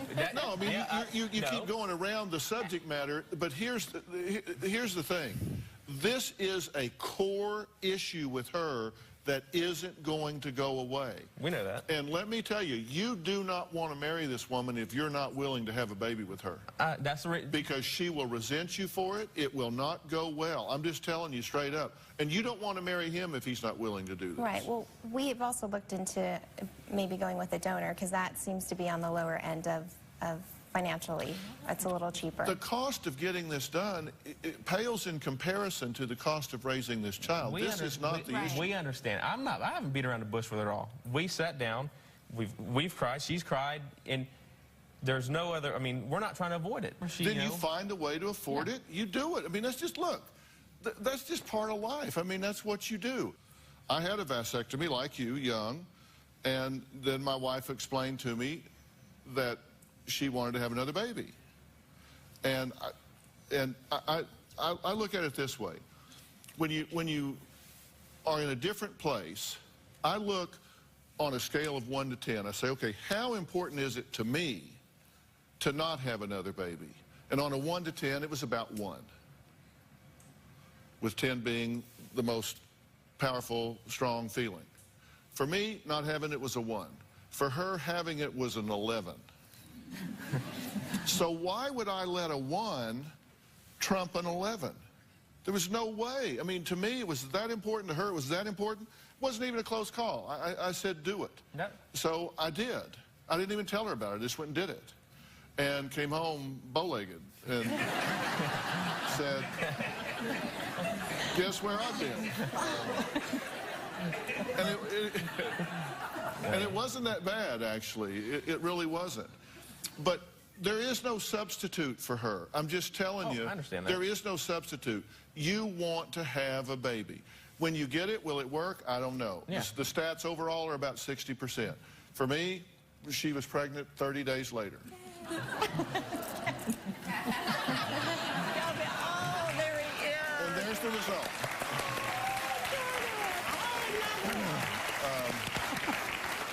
It really worked. So, I mean, there are happy endings to this. It might not work. But, you know, if it doesn't, she will forever know in her heart that you manned up and gave her the option to fulfill her destiny. That's what I told her. I said, me taking a step is not a question. I will do this, and if it doesn't work, I tried, and I did up all my means, try to make it where I could, you know, have a child myself with her. But you sell a car, you take out a loan, you move to a smaller house. Well, that's not as easy as it says. Yeah, I mean, with the economy being the way that it is, the banks are not loaning out unsecured debt so that you can go and have a reversal just like that. I understand that, but you've got to decide. It's If it's something you want, then you got to decide that you'll find a way to do it. We just got to do it within the next, you know, her time frame window of her biological clock that, you know, I've heard her say. But so, I'm asking for a commitment from you, I guess, as well as you. Are you willing to do what it takes to give her what she wants? 100%. And if that means financial sacrifice, if that means that you sell a car, that you do some way 100%. to do it, then you are willing to do that. From the day we started talking, we haven't, since we just started to discuss this show, we don't argue, we don't fight. We both were married before, and we were divorced, but since we've been together, it's like the perfect, But you know it may not work. And it may, yes. Sure. And if it doesn't, and then so you've wasted that money. Yep. Right. That's just part of it. But you got to decide if you're willing to give this woman what she wants, and are you willing to make sacrifices for it?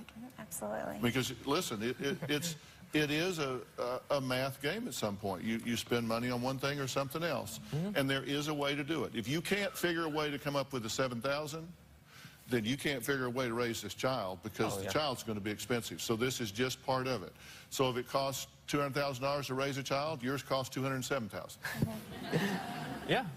I mean, it's just that simple. I mean, I'm trying to put it in sharp relief for you. That's what it is. So you just do it. And you're saying you will do that and you won't resent her for it. You'll do it. No, I'd never resent her for anything. And then her younger brother, had a child 3 months ago, and everybody, she says something's in the water. Her friends are getting married and having kids, and I'm like, the same water but me, well, I guess. she wants to break her water, and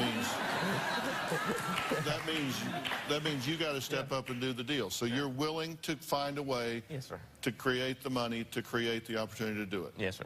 So you're going to hold his feet to the fire. You want him to do this, and then you're going to marry him. I still don't know how it's going to be possible, but What? I still don't know how it's going to be possible. Well, I'm going to make it possible for you. I'm going to make it possible. I want you to meet Dr. Aaron Spitz. He's joining us via Polycom. He is a board-certified urologist. He specializes in fertility procedures like vasectomy reversal. Doctor, are you there? Yes, I am, Dr. Phil. All right, now listen, I talked to these people long and hard to make sure that he was willing to do this and make the financial sacrifice before I said anything to you, because I didn't want to make this too easy for you. I wanted your commitment before this, but now with Dr. Spitz, we want to provide this service for you. Dr. Spitz, tell us what you're willing to do here. Well, Eric, looks like you have a bridge out, and I can fix that bridge. And thanks to Dr. Phil, I'm happy to perform your vasectomy reversal at no charge.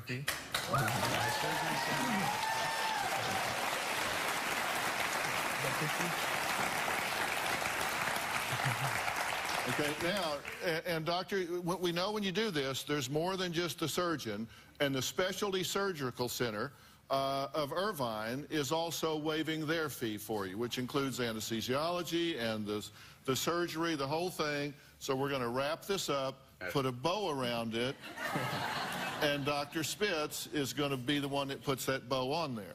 Okay. I will let him put the bow on it. You good? Dr. Spitz, for people who haven't been through this is now day surgery, correct? That's right. It's outpatient surgery. You leave the same day. It is with a general anesthesia, but when you wake up, there's no pain because I put a lot of local in there, and so you won't be quite as bow-legged as Dr. Phil to arrive home. Well, listen, I hope it works for y'all. You got to keep us posted. We will. And you will be seeing Dr. Spitz very soon because she is in the window. All right, fair enough? Yes, sir. All right. Dr. Spitz, thank you. Now, what do you get when you combine 12 brides competing for a chance to win a total cosmetic surgery transformation? Well, you get a new reality show called Bridalplasty. We're going to talk to some of the brides. We're going to talk to the host, Shayna Moakler, and cosmetic surgeon that's willing to do all of this stuff when we come back. We'll be right back.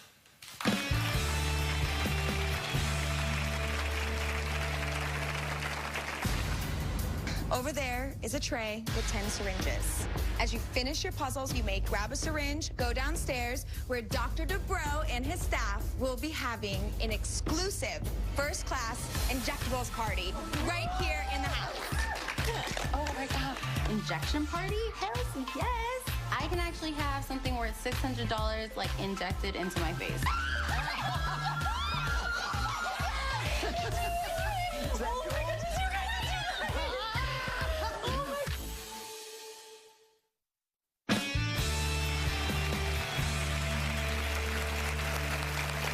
It seems like reality is coming up with something new all the time. Wedding shows are popular, plastic surgery shows are popular, and now there's a show that combines both. And a chance to win a luxurious dream wedding with a competition for a complete cosmetic surgery makeover. I mean, this is all rolled into, what a busy show. Critics don't like it, and there are many of them out there. They are calling it offensive. They're calling it upsetting. Take a look. Every bride wants to look perfect on her wedding day, but some may need some extra help. I definitely need a breast lift. There's a little excess tissue here. A little?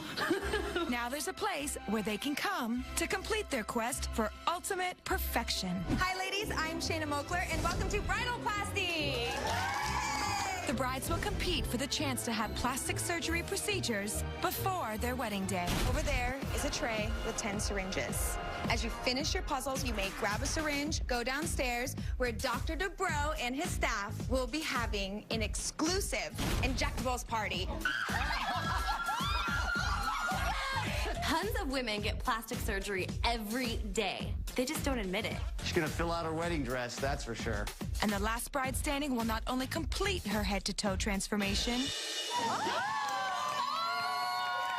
she will also get a celebrity-style dream wedding. After being away from her fiancé for 4 months, she will finally walk down the aisle and he will lift her veil to reveal her new look.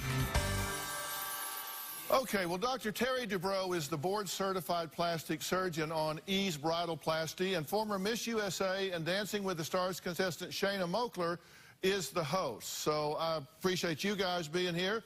The brides are Kristen, Melissa, and Jamie, and they're each still in the running, and they're wearing their wedding veils today so they won't give away what stages their plastic surgery is in. So I welcome everybody here. Shayna, let me start with you. Sure. Why is this show getting so much criticism? I keep hearing, isn't this giving the wrong message to young women? Don't you think that we're kind of glorifying the Barbie syndrome, So I think that's where our critics are coming from. But for me, I think when you're dealing with plastic surgery, I think it's something that's really personal. And though it seems kind of shocking when you see the trailer, each girl, it is personal, but each girl has a really relatable story that I think a lot of you are going to be kind of intrigued with. I think and Doctor, you can help us here. I don't know. It's very unsettling to me to see all of these women around this table scrambling for syringes so they can grab them and run downstairs to get shot up. That's unsettling to me at many different levels. Well, I understand plastic surgery is not for everybody. It may not be for you, but it's an extremely common thing that we do across the board in the United States. Are you suggesting that I need plastic? No, I actually... Personal choice. I know I have a high forehead. I know that. No, I think you look great. But the point is, it's not for everyone, but for a lot of people, plastic surgery can have very powerful effects. And we're really just turning on the camera to what's happening in the United States right now. You know, it is a combination of plastic surgeries and weddings. And some of the girls, yeah, you would think and say, no, they don't need anything. Why are they there? You know, they might have something small that they'd like to change about themselves. But some of the women were there for the wedding. They wanted that $100,000 wedding. They've had to postpone their weddings. They were there. And then there were some girls that were there that wanted the plastic surgeries. And that was it. Kristen, what'd you want to say? If I could just side note, there were some girls with their lists that simply had, I just want to get rid of my acne scars, which is a plastic surgery. That's considered that. So they had simple things on there, such as, I mean, for me, one of my lists was I just wanted hair removal. I get horrible bumps every time I shave. Yeah, it's real personal. I get it. Dr. Phil, no one needs plastic surgery, right? But people want plastic surgery. And who's to tell you what deformity or what problem you have may determine what procedure you should get? In other words, a small bump on the nose in one person, they may be very self-conscious about it. And they just remove that, and they're a fantastic person inside, and they become just much more All right, but Doctor, you know as well as I do that people who try to improve self-image by manipulating body image is not the right approach to go. There's no question about that. None of these people have body dysmorphia syndrome, right? I assume you've screened those out. We've screened them out. Yeah. So these people are in a good spot. Not to interrupt you, doctor, but some of the girls on our show, for instance, one of the contestants lost her breast to breast cancer. And so, you know, can you imagine being able to get her breasts augmented before her wedding when she's horribly disfigured from having... Right. Yeah, that's a whole lot different than scrambling for Botox injections, and you know... But we do have those girls but what you're doing is you're telling an isolated story that tends to credibilize the whole thing. Here's what the critics have said. They said, quote, this concept is so incredibly offensive. Quote, this show promises to be as ridiculous as it sounds. Quote, a recipe for one unclassy bridal competition. Quote, the materialism and shallowness of America's society. Extremely upsetting plastic surgery show coming soon. I mean, it just goes on and on. You know what, why are people so fired up about this? Melissa, what do you want to say? They forget about the wedding. Yeah. They forget entirely about the wedding. They completely judged us before they even knew us and or watched the show to get to know us. All right, each of the contestants on Bridal Plasty has a cosmetic surgery wish list. Kristen's first. Breast augmentation, liposuction of chin, cheeks, abdomen, flanks, outer thighs, and knees. Laser hair removal, teeth straightening, Botox, pretty extensive list. We're going to talk about all of that work Kristen wants done and find out the other bride's wish list when we come back.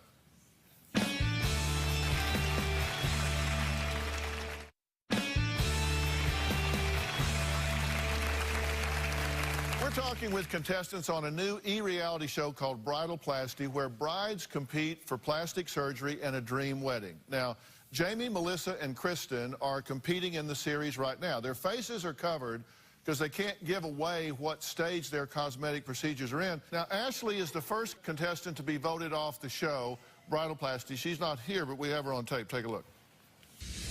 If you want Alexandra to stay, raise your hand. If you want Ashley to stay, keep your hand down. It's like watching a train wreck because you can't do anything about it. Are you ready?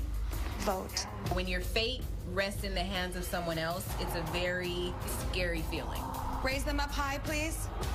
Ashley, I'm sorry. You are the first one to be eliminated from Bridal Plasty. A hand raise was my demise.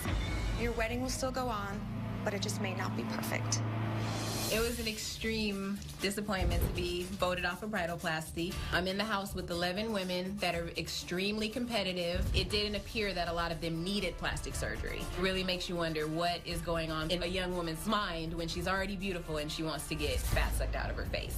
I don't think that it's strange at all for women to compete for free plastic surgery. Who wouldn't jump at the idea? Now that I'm out of the competition, I do plan on getting my nose and my breasts done. I will have my dream wedding. Now, Kristen, we went over your wish list. Wow, you must be a wreck. You want... Oh my gosh, How did you ever get a husband? You say, No, you know what? you Here's say the you thing. need liposuction of the chin, cheeks, abdomen, flanks, outer thighs, knees, laser hair removal, T-straighten, Botox, breast augmentation. That's a lot of stuff, isn't it? No, this is very common. This is you before the show. You are a doll. Look at this girl. I mean, this woman, you say she's a candidate for all of these things. Yeah, she is. You know, if someone has small breasts or has small pockets of fat, who's to say that you're not allowed to have liposuction because they aren't huge? Yeah, they are very That's actually small. what liposuction is designed for. People near their ideal body weight who have little problem areas. Yeah, so but it sounds like a lot of areas, but in reality, What it's just about standard. hitting the gym, hitting the track, You know pushing what? back from the buffet? You can see. Wait. No. I mean, I completely agree with you. I completely agree with you. But there are diet and exercise resistant areas Well, that that's you true. cannot There's no remove. question about that. Yeah. Now, Melissa's cosmetic surgery wish list is just as long as Kristen's. Nose job, skin resurfacing, teeth straightening, breast augmentation, liposuction of arms, abdomen, flanks, inner and outer thighs and knees, and acne treatment. So you wanted a lot of stuff done as well, correct? Yes. Wave your hand. Oh, right here. Okay. Yes. Gotta find you here. It's changes for me, but being fit has been a struggle for me. And even though I work out and I do everything that I can to stay fit and, you know, do my job, it doesn't get rid of the problem areas that I have. Okay, but you said that you never considered surgery before the show because that was on your dime, that you'd be willing to do it as long as somebody else is paying for it. Right. I mean, who doesn't want something that's for free? Do you know how expensive it is? All right, let's look at Jamie's wish list. Compared to the other brides, her wish list is particularly concise. Breast augmentation, nose job, teeth whitening, filler for upper lip. I don't even know what that is. Botox on the forehead. So you had a shorter list. I just want to say one thing in Dr. DeVoe's defense when you mentioned working out. He had let us know that if people were getting liposuction and other things in our consult, that he said, I want you to know that this isn't going to fix everything, that you're going to have to keep it up, you're going to have to stay with your active lifestyle and with your workout regimen, because obviously we can cut you and do whatever we can do right now, He but refused to work on them unless they were at that ideal. working out and keeping it up. Is any part of this show preparing these women for marriage? Yeah, a lot of the bridal challenges that we had different experts come in and speak with the girls, and we had topics from dealing with your in-laws, dealing with intimacy issues, communication with your partners. Every challenge that they competed in, even though it was bridal themed, even though that they could win a plastic surgery, it was all bridal themed. So that they could win a plastic surgery by learning to talk or problem solve with their Well, the future winner, husband. no. The challenges were much worse than that. Now, and there's recovery time from all of this. I mean, are these women going to be able to enjoy a honeymoon, for example? Well, this show was done far in advance of the time they There's were getting enough married. downtime. Yeah, and as soon as they underwent any surgical procedure, we built a recovery room in the mansion they were staying at. They were under 24-hour observation with one of my nurses. Which happened to And be gorgeous. they weren't allowed to participate in any of the house activities that were on next medical week. They leave. were on medical leave. So they were But your husbands aren't going to see you till the veil is lifted, right? Either way, we're still going to be the same to our husbands, regardless of what we have done, because you shouldn't let a Well, but some surgery of this is pretty change. extensive. And But if, it's not and if going to you're, change your personality. If your husband fell in love with you, then your husband fell in love with your personality, not your looks. I'm not so sure I agree with that. Whoa. But no, I'm seriously, sure. if some of this is really extensive, right? Yes. And I mean, and if a husband hasn't seen their bride since all this has been done, I mean, you got to be worried you're going to lift the veil and there's Michael Jackson standing there.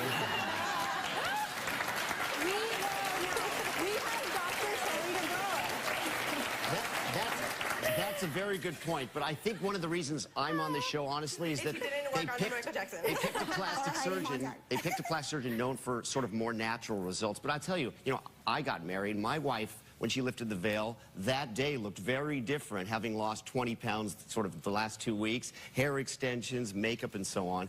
That's a very temporary change. My change, obviously, is much more permanent. But as you said in previous shows, you change the wrapper, but the candy inside is still the same, right? Yep. So the love and commitment is still there. They're just a better version of themselves. Well, I hope so. All right, look, many brides would like to be perfect for their trip to the altar as they walk down that aisle. So we're going to meet a woman next who refuses to marry her fiancé until she makes a dramatic change. I'm going to keep talking to y'all. Just stay put. We'll be right back.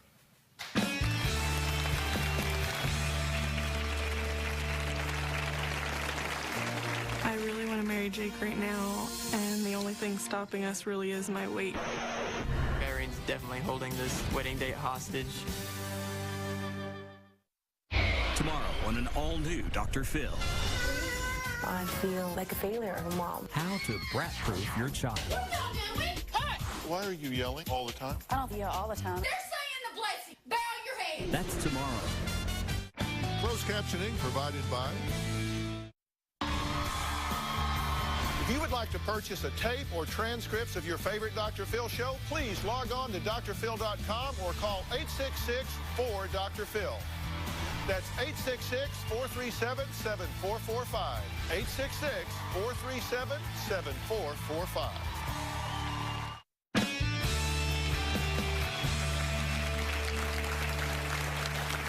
Okay, a lot of women try to slim down before their trip to the altar. And, there's nothing wrong with that, right? I mean, you want to put your best foot forward as you step in the aisle. But our next bride won't marry her fiancé until she drops 40 pounds. But he doesn't want to wait.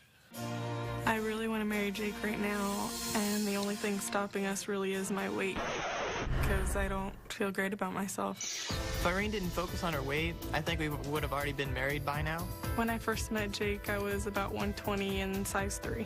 Now I weigh 160 and sometimes have to wear a 10. The thing that changed my weight was having my son.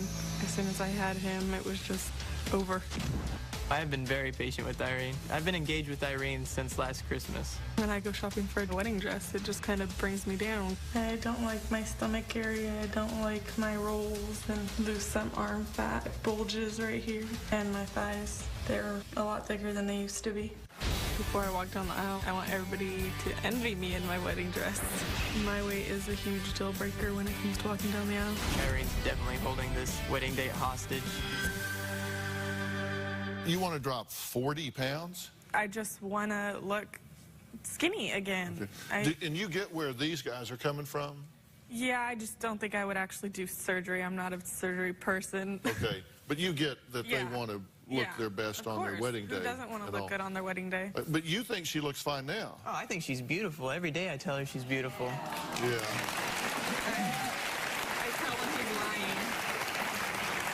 But you tell him what? I tell him to stop lying. You tell him to stop lying. What if he says, well, pork chop, you are getting, he's in a no-win situation, right? Right, if he says, mad if he said that. That's right, if he said that, because you get asked the question, does this make me look fat? Mm-hmm. There's a right answer to that. Yeah, there's always a right answer. But he's telling you that you are a beautiful woman and that he wants you to be his wife. And you just totally reject that. I want him to be my husband and no one else, but I also think that your wedding day is a very important day, and I want to look good on that day, you know what I mean? I have to look back on those pictures for the rest of my life. So it's the wedding pictures? Well... Because we could Photoshop those. But I know it's not real. Well, but you're actually putting your marriage on hold. How long have you been waiting to marry her? Since last Christmas, I asked her to marry me. So it's been a year. Yep. And so you've lost a year because so why don't you lose the weight? I've tried. I have a gym membership, and for probably about a month, I was going maybe 4 times a week. I did everything. I went to Zumba classes, and I stopped eating fast food. I was eating healthy, and just nothing was happening. Literally, I saw nothing happen. And you did this for 3 weeks? Well, the going to the gym every day, but eating right, I still try to do that. How many miles have you run this week? Just the hill up to Universal Studios yesterday. So you ran up a hill yesterday? Well, tried to. It was kind of hard. Okay, so you ran up part of a hill yesterday. Pushing a stroller, okay. Okay, and no, I get that, but there are choices here to be made, and I'm curious what these guys think about this. I'm going to take a break, and then we're going to see if we can figure out how to get this girl married.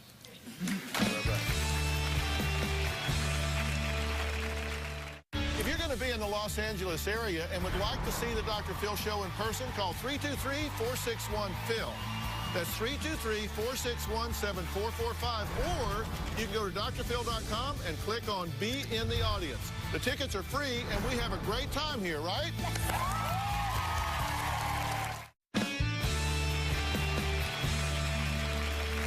Well, Jake's fiancée, Irene, says she won't marry him until she loses enough weight to look good in a wedding dress, and she estimates that to be about 40 pounds. But that's not the only thing that's been placed on hold. You don't want to be intimate with him because you don't like the way you look, right? I feel like you have to feel sexy to want to be intimate with someone, and I don't feel that, so I never Well, does being desired go into the equation? It does, and that's pretty much the only reason he ever... Yeah, that's the only factor that I get into this whole situation. That's the only reason why she lets me do anything. That's the only reason I give in every once in a while. Every once in a while? Yeah. Okay, so you're sitting here saying, I think she's beautiful, I desire her. I mean, he's like breaking out in a sweat, and you're saying, no, I don't like the way I look. I mean, how do you get intimate with someone if you don't think you're sexy? I mean, Well, but then what you've got to do is do something to put yourself in a position where you think you're sexy. Doesn't happen. Doctor, this is what I'm talking about, and you said that these women, when they get this done, like what she's doing, will be a better version of themselves. What does that mean? These women are in very good positions in their lives. They want to get married. They feel sexy. They are sexy. You're very cute. And you're not very overweight. And 40 pounds is kind of unrealistic. I think even if you were to lose a lot of weight, you're still going to have some of the same issues self-esteem-wise that you have now. So I think maybe there's something else going on in this particular situation. You wouldn't be a surgical candidate. But you see that here, but you don't see that with these 12 women rushing a table for syringes? Now, I understand. Doc, help me out here, man. No, I understand. They had facials at that Botox party, okay? So not everybody got Botox. Yeah. Dr. Phil, I was going to say, with her, I'm a mom of two, and I can totally relate to her in the sense, some of the things that I wanted to fix, like my boobs on my wish list, is because I breastfed my kids for 9 months, each one of them. And so you go through things and you want to fix certain things. And I feel like with her, maybe I remember not feeling as sexy after just having my children. Because you come out of it and it's something new, your body's different. You have had a child. And, So I feel like you say for her- that's when your weight went south. Because you were 120-something It'll pounds. come back, like after the first year. When they're a year old and like walking and stuff. He's already 16 months. Oh no! Yeah. A year and a half. But Give it now, another 2 months. are you telling me this? Let's say, I mean, you threw out 40 as a number, but let's say if you lost 25 pounds and you were firmed up and in shape, then you would say, let's do it. Let's get married. Yep. There's not any like secret agenda. You're eating ding-dongs at night because you don't really want to marry him or something, and so you're not sabotaging yourself because you really don't want to marry him. No, I love him to death. I would marry him tomorrow if Because now would be the time to say. Yeah, I'd go down to the courthouse, get the papers all signed, but she doesn't want that. She wants that big old fancy wedding and the wedding dress. And Okay, because you can lose this way. I need that push. I need someone to push me. Well, let me tell you what's getting ready to happen on the Dr. Phil show right after the first of the year. There's a new book out that, I mean, everybody is just going crazy about called the 17-Day Diet. And the 17-Day Diet is a diet that has cycles of 17 days which are designed to keep you from plateauing. So your body never adapts, and you continue to lose, and you do it 17 days, and then you switch to something for 17 days, and then you switch for something else. And Dr. Mike Moreno is the researcher and the author of that book. And after the first of the year, we're going to have a 17-day diet challenge. And there's going to be a group of people selected here on the Dr. Phil Show. There's going to be a group of people that are selected on The Doctors. And there's going to be a big competition about all of this. Okay. And I'll tell you right now, we'll put you in that competition.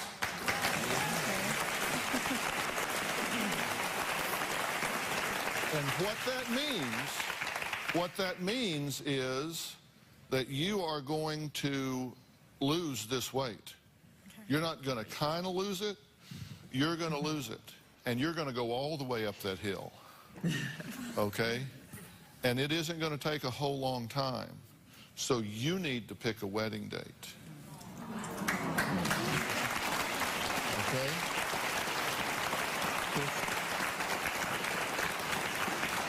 You willing to take that challenge? All right. And by the way, if you want to be part of that challenge, you can go to drphil.com and you can click, and the book you can find at 17daydiet.com. These guys aren't making it available except on that website. We'll be right back.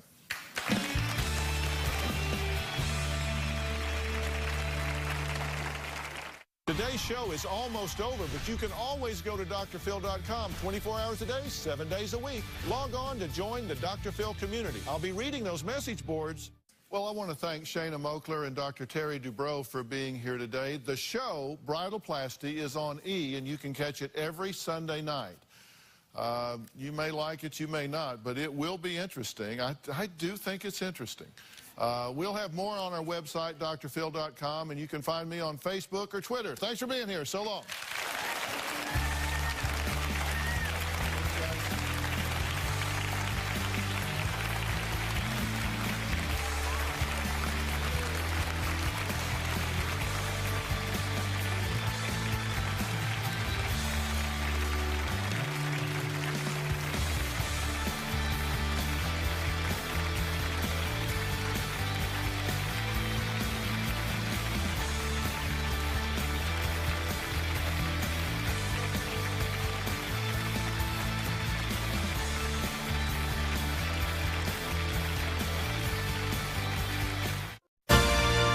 If you've seen enough of the royal wedding, then we have something for you. Today on an all-new Dr. Phil. My fiancé stood me up on my wedding day. A bride betrayed. You had no idea he wasn't showing. That morning, he said, "I'll see you later today," and that was the last I heard of him. Now, after 2 years, we tracked him down. The runaway groom returns. Why didn't you show up? I called it off the night before. She knew I wasn't going to be there. That's a lie. That's a lie. Danny has said that he wants to hear an apology from you. Plus, before Brad went on The Bachelor, he wanted to marry me. She claims The Bachelor deceived her. He sends you a text, "Will you marry me?" Yes. I feel betrayed. This is going to be a changing day in your life. Have a good show, everybody. Here we go. It matters to you. That's what I want to talk about. Are you ready in the booth? Let's do it. Go, Dr. Phil.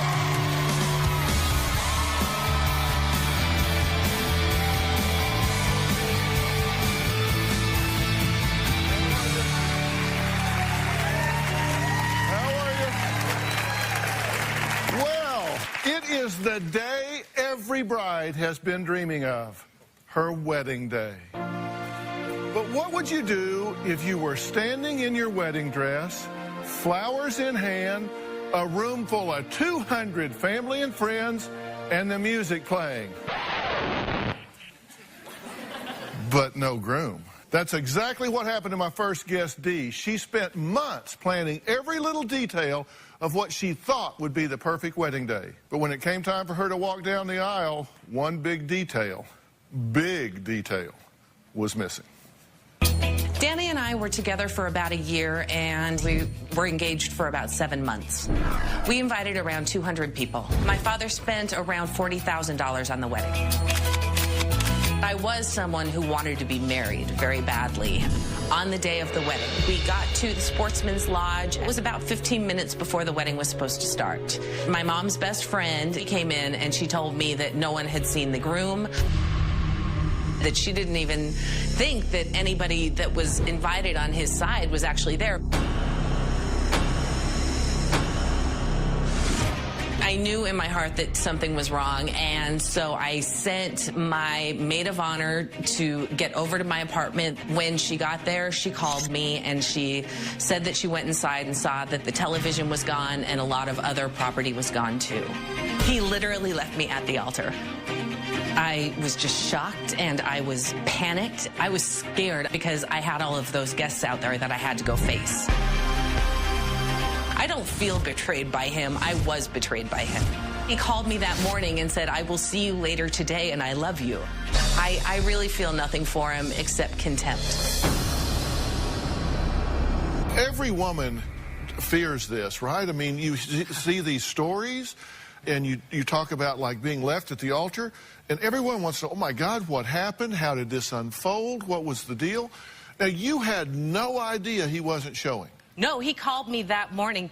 I went to my parents' house to get ready at about 8 o'clock in the morning. He called right as I was arriving at my parents' house, and he said, "I'll see you later today. I love you," and that was the last I heard of him. Take me through this. So you get to the site where you're going to have the wedding. It's 15, 20 minutes ahead of time.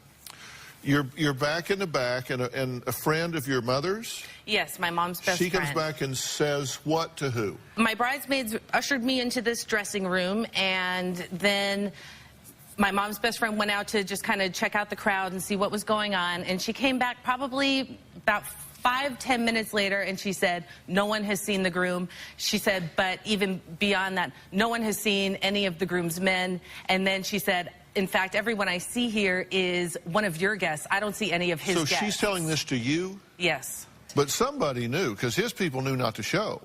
Yes, they did. So did he call and tell them? Yes, he did. The night before?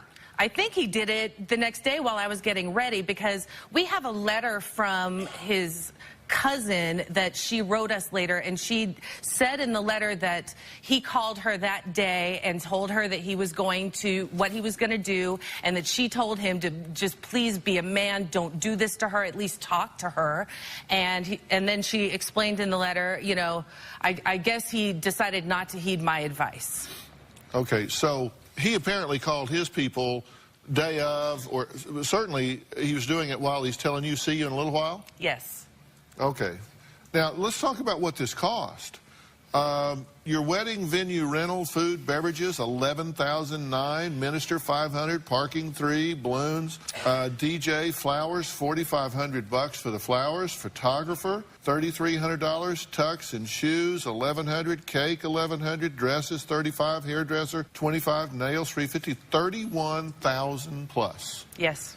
With over $31,000 spent on a wedding with no groom, Dee was understandably mad, but she didn't take this sitting still. Take a look. After the wedding, both my father and I filed dual lawsuits against him. I sued Danny for fraud, misrepresentation, breach of contract, and conversion. I received a judgment for around $25,000, and my father received a judgment for a little over $40,000. I have never seen a dime from him based on those judgments. All I want is my money. Okay, so you took some action. Yes, we did.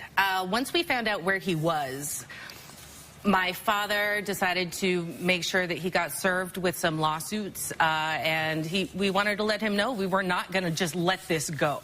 Now, does he confess this, or does he contest this? He has never admitted any of this all along. He insists that it was all me, that I broke up with him, and he has always told the court that I set him up and that I wanted to make him look bad and play victim. What went through your mind and your heart when you realized he ain't coming? At the moment, yeah. I You know what? It was a blur. It was just it was a combination of panic and a lot of, not even anger. I'd go with rage. You know, I mean, it was just, I was enraged. Your parents are here. Yes, they are. Tess and Joe, you guys were completely shocked. Oh, yes. I mean, you went to the venue thinking, we're getting ready to marry off our daughter. Yes. There's going to be a ceremony here, right? It was surreal. Nobody had a clue. No, we were giddy. We were getting ready at the house with the bridesmaids. I wasn't giddy, well. let me assure you. But we were under the impression there was a wedding going to take place. Yeah, there was going to be a wedding. You weren't thrilled about it, but there was going to be a wedding. Yes. So were you relieved? First, we had to protect her and her emotions. But one of the things that hit me is that, thank God, in 2 years she's not going to be paying this guy alimony. Yeah. Because, there's no way that, he'd be in a position to, I didn't think he could possibly support himself. So you had swans. I mean, this... Yes. Just as the bride and groom were going to be taking their vows, it was said that we were going to feed the swans at the pond right next to it, and all the swans would gather as they were taking their vows and lighting the candles. And the swans showed up. But the groom didn't show up. Okay. All right. Now, look, as I've said before, I don't care how flat you make a pancake, it's got two sides. And Dee says her ex-fiancé, Danny, is a runaway groom who keeps on running from paying up for the lawsuit. But we caught up with him, and in fact, he's here. We're going to bring him out when we come back and hear what he has to say. We're right back.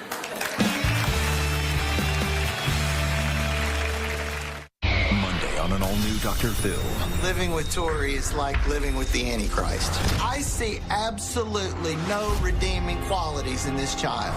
None. The most outrageous comments you've ever heard. What you're saying is abusive to this child. Coming from a stepdad. She has made our life miserable. Why are you allowing this man to treat your daughter in this way? You have a voice, so start using it. Then on Tuesday, go inside the mind of a mistress. This is the place my married boyfriend pays for. Are you selling him something? I'm not selling anything. Well, then what are you getting paid for? That's Tuesday.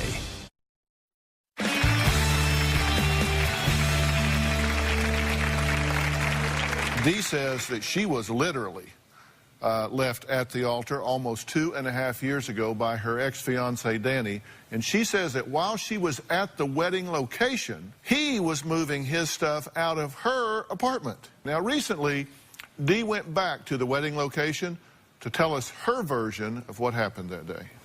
This is where my wedding was supposed to be 2.5 years ago. There was no wedding because my fiance stood me up on my wedding day, and this is the first time I've been back.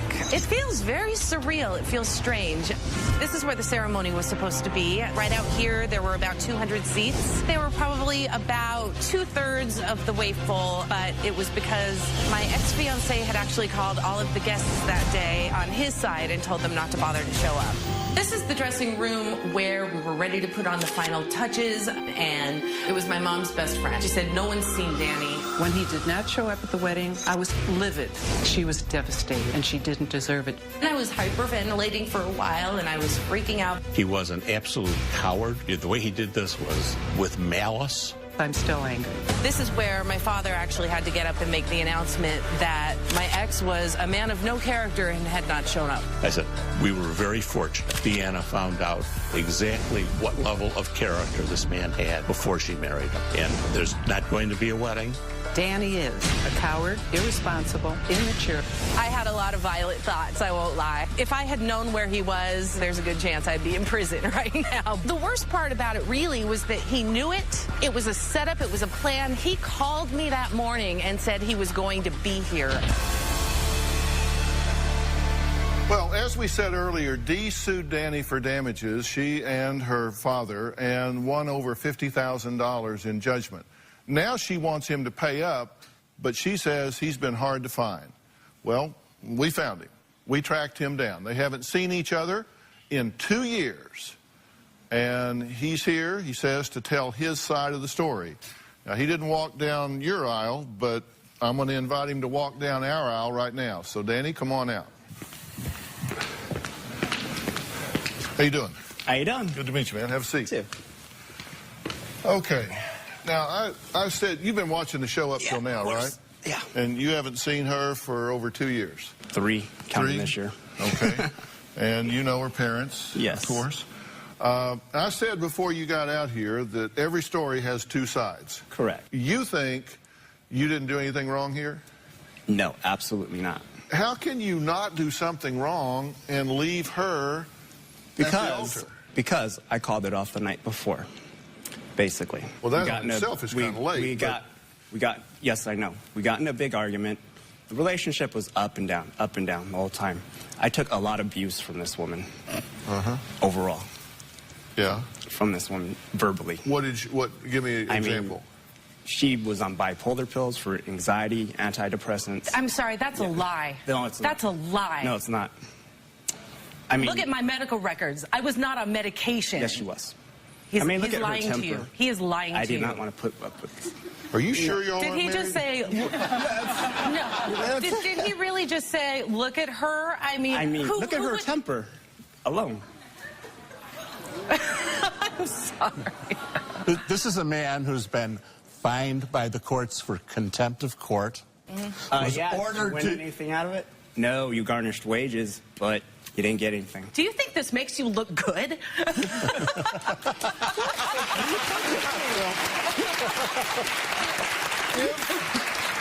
Can I go back to my point when I said I called it off? No, I want to hear, and I want to give you a chance to say everything you want to say. I called it off the night before. She's begging me not to leave her, basically, the night before. So, quote, she knew I was not going to show up, basically. No. And none of that property that she is claiming was ever taken. I did not steal it. I left half of my property there, as a matter of fact. You say he took a lot of things from your house. He did. And I left half of my stuff there. Champagne and an art print and a book and a karaoke machine and a TV and a bunch of other things. The wine and stuff, that was drank by us on romantic evenings. I don't know why she is claiming that was taken by me. Because it was worth some money. Can I talk? No. Like I said, on romantic evenings that she didn't appreciate, literally, this woman. Were you ever in love with her? The first 3 months, everything was great. You know? Yeah. I thought maybe, you know, I could have spent my rest of my life with this woman. Yeah. She says she went on the honeymoon by herself, and when she came back, you had left, like, stickers and... No. A T-shirt. I did not do that. Yes, he did. I did not do that. What did the stickers say? Yeah, just little things left around, but I would take out a DVD, and there would be this sticker saying, F you And then I saw this T-shirt in the closet that I had never seen before that said, oh, you used to look so hot in the beginning. And I mean, and he left these filthy, filthy socks underneath the sheet, you know, in the mattress. It was just little things to make sure that I was caught off guard. It was so malicious, Dr. Phil. It was terrible. Did you do those things? I did not do those things. Where did the sticker come from? I have no idea. She's making it up. I did not do that. She's making that up. Yeah. I have a Facebook that states evidence that she knew I wasn't going to show up. Because of things she said on your Facebook? No. She, through a colleague of hers, she knows her family. Through a colleague of hers, she knew I was not going to show up. It is stated in my Facebook. Wait, say that again? I'm sorry? She knew I wasn't going to show up for the wedding. Basically. Who did? You did. No, that's... No, she can't talk on your Facebook. Yeah. Who did talk on your Facebook? I'm not going to give that name. It's a colleague of your guys's. Yeah, but we don't care what the name is. We'll call it Susie Q. Susie Q. A colleague, so someone I worked with? Somebody you know in your family. So Susie Q went on your Facebook and said she knew you weren't coming. Exactly. Did you talk to her on the wedding day and say, well, I'll see you later? No. You didn't say that. My family was there. They decided to go there as family pride. My brothers, my sisters, what? Family my nephews. pride. Were they expecting you to be there then? No, they did not. Why were they there for you? Family pride. Why didn't they say they were there? They ran away like you did, I guess. All right, we'll be right back.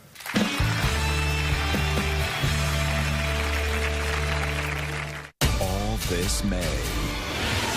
Your daughter drank bleach from a sippy cup. She's had lice. She's had a book bag with maggots and mold.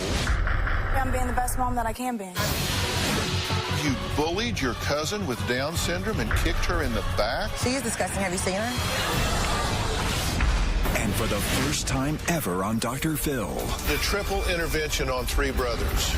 I understand that all you want to do is get out of this situation, but we're here to help. I accept it. There's nothing left to hold on to. Stand strong. I don't want you in my life anymore. Doesn't the legacy of anger have to stop? This world will let you down. Now, in talking to you, I realize I need to be a hero for my daughter. You will pull through. You will pull through. This is going to be a changing day in your life. all this May on Dr. Phil.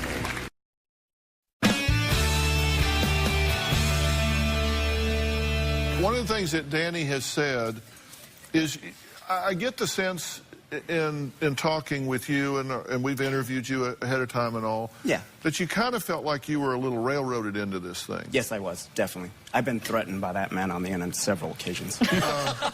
Well, you said that she bought the engagement rings, and you said that she called off the wedding 2 days before. I'm sorry, may I interrupt? Not yet. Okay. that she begged you to take her back. Yep. And that you say you canceled the wedding the night before. You didn't let her go to the venue expecting you to show, that she knew you weren't coming. She knew. And she wanted to play victim, like she said. Whether you did it right or wrong, why didn't you show up?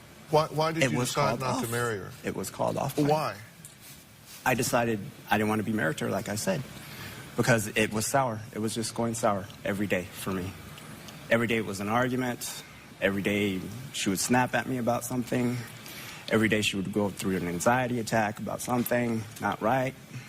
I didn't want to be married to her. Did you have concerns about him being a good candidate for a husband? Oh, absolutely. I've never in my entire life met anybody who was so irresponsible with money. Why would you want to marry him? Exactly. Oh, thank you for confirming. I am going to be honest. I felt a lot of pressure, I think, at that time that, you know, oh, I'm in my mid-30s, I need to be married. And, you know, honestly, at the end of all of this, I do have to say I am a better person because I have never once in my entire life since that day ever felt like I need to be married. However, you know, that's no excuse for what he did. You did that to yourself. You knew I wasn't going to show up. I didn't. Oh, you did. You know what? The judge, two judges decided you were at fault. I didn't show up. You were there. You ran away. I didn't show up. I didn't show up. You were there. I didn't show up. The judge you didn't have a trial against me. I didn't show up. You didn't come back and you were fined. You did not have a trial against me. I did not show up. No, they did. You just didn't show up. Forfeited. It wasn't. Well, I figured there was nothing financially these people could take me for. Let me ask about the timing here. She went to the venue, according to her, expecting to get married. Yes. And you didn't show. Yes. And while she was there, that's when you chose to go to the apartment and get your stuff? Get my things out of her. How did you know she wasn't going to be there if you didn't know, if she already knew there wasn't going to be a wedding?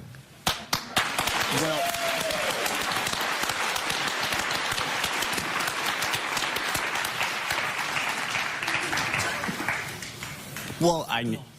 There was a bit of Go ahead. She knew, overall, that I wasn't going to show up. And she gave me her key to go to the apartment. She was intent that I was going to get dressed. But she knew what? I was going to get dressed for the wedding. That was her intent. But she knew I wasn't going to show up. So. Make any sense? And I went there. I got my things out of the apartment. None of her stuff was taken. How did you know she wasn't going to be there? Because she was at the wedding. Was everybody hearing this? Listen, I'm trying to understand. If the wedding was called off and she well knew it, what would make you think she would be at the venue to humiliate herself as opposed to being at the apartment? That's what she did. She wanted all the attention for herself. You thought she would spend 5 or 6 hours in her wedding dress, celebrating with her family, taking pictures, I went. and then go to the venue to show up and get ready to walk down the aisle only to be told that you weren't showing up? You thought that was her idea of getting attention? Yes, it was. Did you call her that morning and say, I'll see you later? That morning, no. It was evening, but she knew I wasn't going to show up.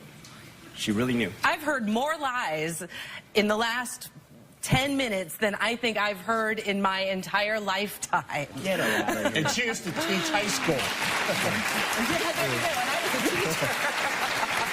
Well, one thing that Danny has said is that he wants to hear an apology from you. Right? What do you want her to apologize for? Honestly, don't need it.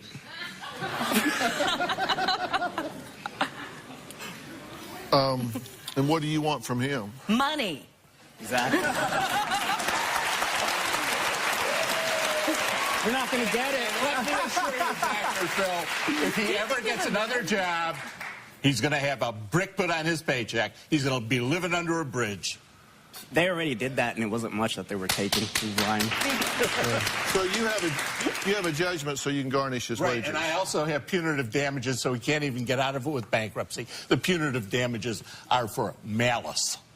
For malice.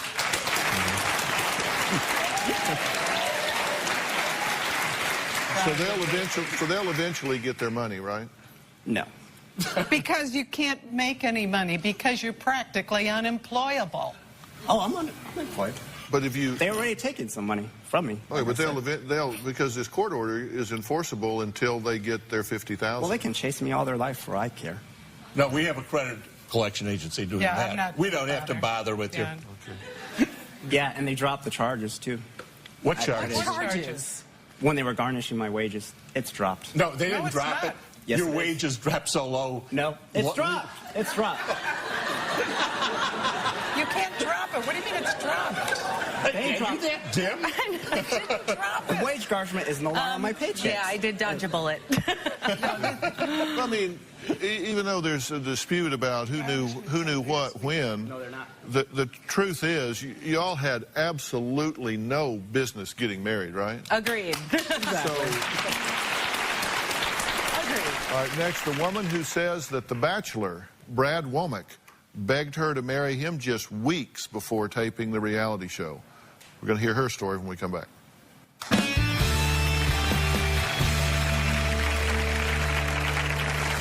I believe Brad is lying to the world by pretending to be a bachelor. I think it's disrespectful that Brad can go on national TV and make out with all these women knowing that I'm watching. He always told me that I was the only one for him.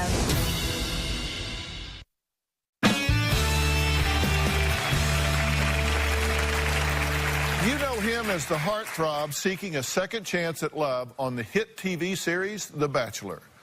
But Laurel Kagi knows Brad Womack as her ex-boyfriend, the man she says betrayed her when he went on The Bachelor, after proposing to her just weeks before. Take a look. I believe Brad is lying to the world by pretending to be a bachelor. Brad and I dated on and off for 8 years. The week before Brad went on The Bachelor, he said that he wanted to marry me. I was in such shock that I didn't say yes. Watching Brad on The Bachelor makes me nauseous. I think it's disrespectful that Brad can go on national TV and make out with all these women knowing that I'm watching. He always told me that I was the only one for him and that he was never going to be with anyone else. He is now engaged to another woman. I feel betrayed. It's hurtful because I've been talking to this man for 8 years. The emails and the texts and the calls.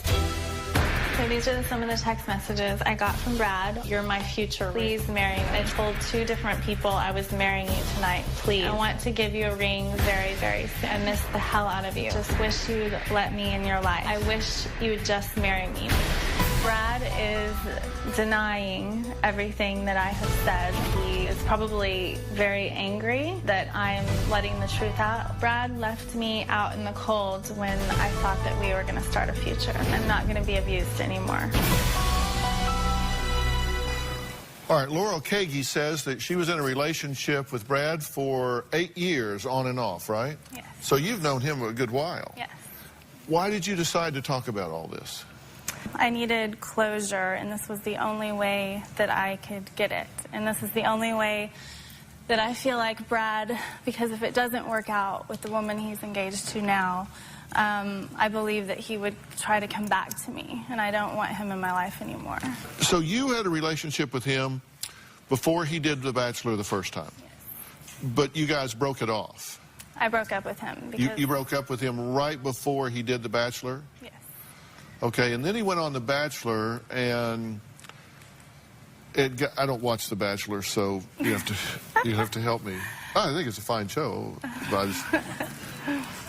must be something else on at the time, like Axemen or Ice Truckers or something. So he goes on The Bachelor where you pick somebody that you're going to propose to, but he got to the end and didn't propose to anybody. Right. And he was contacting me actually during the filming of the show, saying that he didn't want to be there, he wanted to come home, that the experience was horrible. So when he got back, he told me that he didn't pick anyone because of me and that he wanted to be with me. Laurel says that her ex-boyfriend, Brad Womack, sent her numerous text messages asking her to marry him just weeks prior to his taping his second stint on The Bachelor. They started taping on September 24th. So on July 16th, he sends you a text that you've provided us, which he says, "Will you marry me?" Yes. Is that what people do now, is they text their proposals?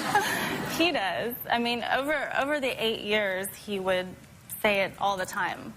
You know, he said, I want to marry you right now. I'm going to give you a ring. He would send the little ring symbol on the text messages. They have a little ring icon thing. Oh, they do? Yeah, all the time. Did you ever say yes?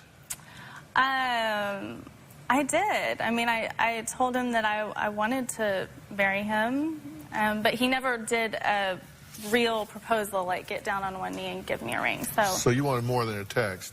Yes. Okay, a few weeks later, on August 2nd, he says, "You're my future, Rue." That's a nickname? Yes. So he says, "You're my future, Rue. Nothing is going to change that. Laurel, I'm serious about this. Please marry me." Well, he goes on in this text, or at least the same day, and says, "The executive producers from Bachelor called, want me to do the show again. Haven't discussed money, but it would be a lot." Right? Yeah. You didn't think he was going to do it, though. No. Okay, then on August 3rd, he says, "Sorry, I'm full-blown crazy, but I damn sure love you. Please don't give up on us.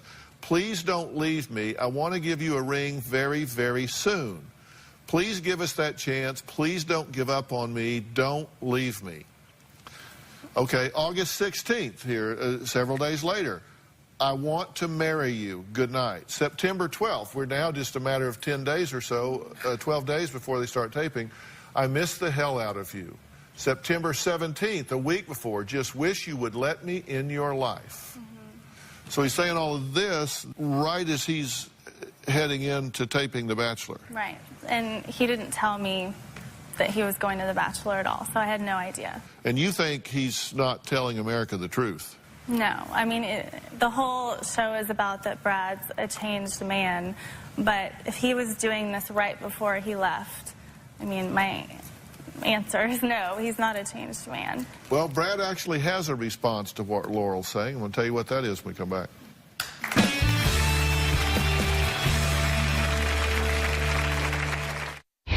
Monday on an all-new Dr. Phil. I see no redeeming qualities in this child. The most outrageous comments ever from a stepdad. Why are you allowing this man to treat your daughter in this way? That's Monday. Brad is the most insecure and jealous person I've ever met.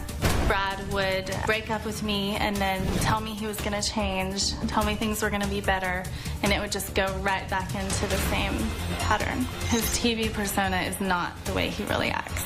He would never hug me or kiss me or hold my hand when we were in a relationship.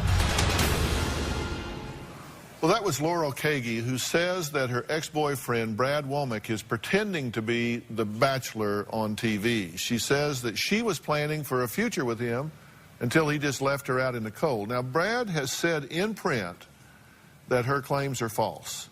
But Laurel says that she's telling the truth and wants to set the record straight.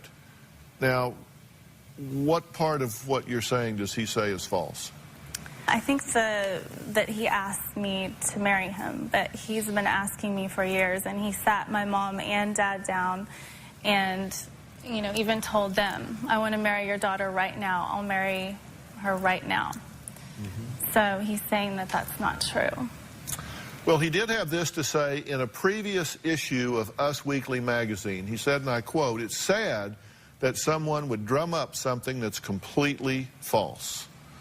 Some people might say, you're a woman scorned, that he rejected you and he's gone off, and so you're jealous and you're a woman scorned. What do you say to that? I'm definitely not a woman scorned. I'm hurt and angry that he did that to me, but in the end, I want him to be happy. So if he's happy with his decision and happy with the woman he's engaged to now, then I'm happy with that. Do you think he'll go through with it? From my experience, I don't think he will. But I think that he's trying to please America. I think that he has to have people like him. So I think he might do it just for that reason. I don't know if he's really in love with this person. If he comes back to you, are you going to re-engage with him, talk to him, be involved with him? No, absolutely not. So you... No, this was it. This was closure. Is there anything you haven't said that you feel like you'd like to say?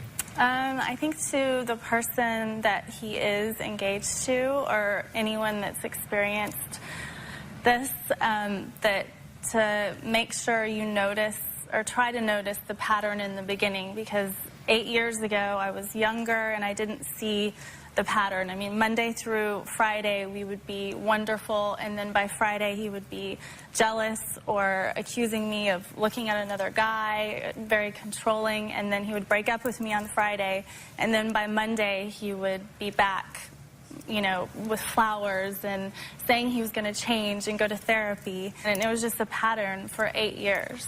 Yeah, and you know if he was here he would deny that, right? He would probably say that's not true. I don't know how he could. He knows. I mean, his family knows, his friends know, he knows. I think that's why he's not really commenting on what's going on, because he knows it's true. All right, Laurel, thank you. Thank Appreciate you. it. All right. Now, you guys will remember Marilyn. She appeared on our show because she was devastated after her fiancé left her 6 days before their wedding. And that's not the only thing she says he left her with. She claims he also stuck her with $150,000 in expenses. Where is this groom now? I don't know. Well, we talked to him, and he says the total cost of the wedding was about $22,000, nowhere near $150,000 like Marilyn says. Marilyn was the one that broke off the engagement. I should have sued him, not had a party. You know what? It doesn't matter. I'm on Dr. Phil. This is wild. I'm supposed to be here 7 years later. You're supposed to say, Marilyn, I've found some guys that have jobs and cars that aren't married, engaged, or gay. They're not afraid of commitment. I've cleared them. There's no big red flags. You know what? I've been thinking maybe you would give me away, Dr. Phil. If you like the guy, you could help me out. Because this jilted bride thing was not in my dream when I was a little girl. Boy, we've covered a lot. I'm sorry. And you know what else I want to tell you? I think that Robin is the luckiest girl in the world. My mantra is claim your cleavage. Am I getting punked? No. We're going to get you in shape. We're going to get you on a 17-day diet. I'm going to get a trainer to work with you. We're going to get you physically in shape. I want you to have one mood at a time. We're going to get you back where you need to be. Well, it's been a few months since we've seen Marilyn. We'll check in with her after the break.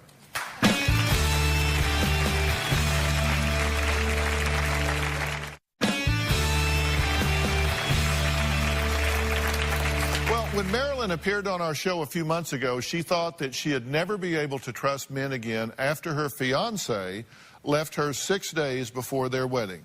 But now she says that she has a whole new lease on life. Since I was on the show, I've been on the 17-day diet. Okay, I've been walking for 10 minutes. It is absolutely fabulous. Thank you so much. I came on your show because I didn't think I could trust men again after being left at the altar 6 days before my wedding. What resonated with me was you told me you'd help me get my life back. We're going to get you back where you need to be. Here we go. Wish me luck. It gives me the chills even now. For you to say that to me was unbelievable. I've lost 20 pounds in 17 days. I feel fabulous, and I think I'm ready to meet a man who's worth my time. As I like to say, claim your cleavage, and I think I'm doing exactly that. Thank you so much for all your guidance. You rock, Dr. Phil. Well, this was Marilyn before, and now here she is, 20 pounds lighter. Come on out, Marilyn.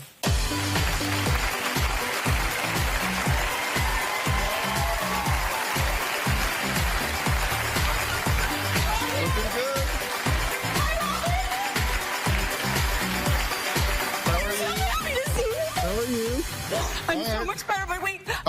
Stand right here. We'll get a picture. That's right. We'll get a picture of you now. Look at camera number 3. Right here, camera number 3. All right, there you go. Okay, now we can sit down. So, what is this claim your cleavage? I mean, you said that to Robin last time when she saw you were on the show today. She wore a turtleneck. Robin can wear a turtleneck. That's the whole point. It has nothing to do with your cleavage.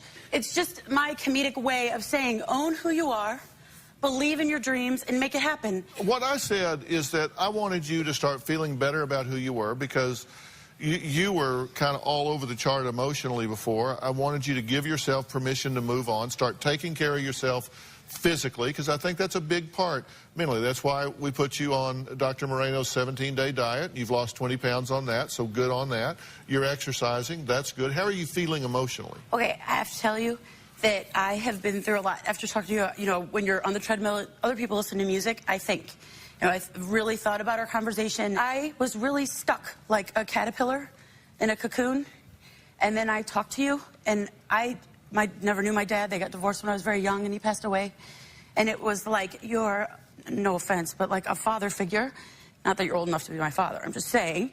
And it's like you chipped away at the cocoon, and I know that I'm going to be a beautiful butterfly again.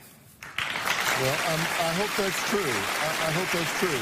You know, I always want to present both sides of a story, and I'll get you to respond, because after you were here, Peter, who you say left you with a $150,000 bill, he posted a comment on my Facebook page, and he said, quote, "I am the infamous ex-fiancé of Marilyn. I told the show's producers that Marilyn made conflicting lies in the media before. She used to say the wedding was $70,000. Just Google it if you don't believe it." So he's saying we can Google it and see what you were saying then. "It's sad, but she is obsessed with lying and manipulating people to get her way and get attention. Now, Dr. Phil had enough ammo to expose her lies, but he let her off the hook easy. If I knew she was going to crack like that, I might have taken up their offer to appear on the show to finish it off once and for all. Wishful thinking." Well, we asked him again if he wanted to come, and he didn't. I saw all that. My girlfriends all saw it. I cried. I was madly in love with this man. I thought my whole life was with him. I haven't seriously dated anybody for 7.5 years. I've gained 22% body fat, apparently. I focused solely on my son. I forgot about my cleavage. I just got lost. Like I said, I was a caterpillar in a cocoon, and it's kind of crazy that Dr. Phil had to be the one to point it out, because I watch the show all the time. I should have figured it out myself. There comes a point at which life's about choices, and if you're choosing to move on, take care of yourself, get in shape, and move on, then that's a good thing, right? You've got to start somewhere to get to where you want to be.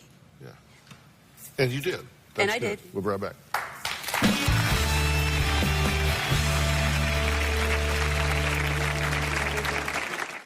Well, we've been talking today about being left at the altar. If that's happened to you, or you know someone with commitment issues, you can go to drphil.com.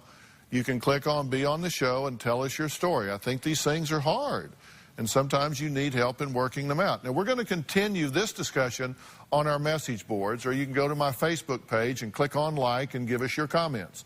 I really appreciate everybody being here. It is about choices, and I hope you make them and choose to move on. I guess as you get older, you realize life is short. You know, you can kind of add it up in months if you stop and think about it, so don't waste them. There's just not enough time. Thanks for being here. So long.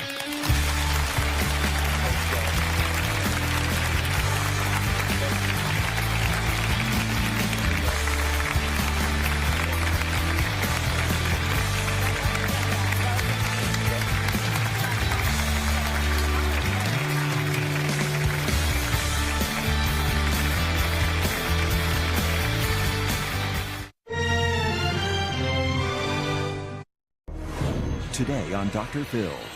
I don't trust Shannon as far as I can throw her. They don't like their brother's fiancé. If Shannon shows her face at this house, I'm gonna knock her out. I'm not going to let just anybody marry my brother. You don't have to like me. You guys are so not ready to get married. She has an attitude with his family. None of us are invited to the wedding? This is pointless because she's just lying, so let's move on. Stop talking. That's 5 minutes of my life I can't get back. And with the show. You need some help, or this relationship will never survive. Everything that's been said is everything I already know. Well, maybe I'm just not smart enough to keep up with you.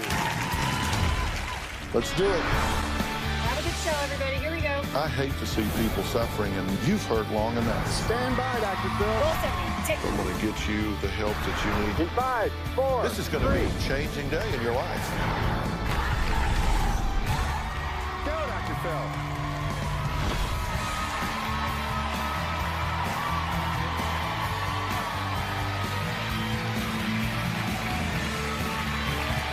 How you doing?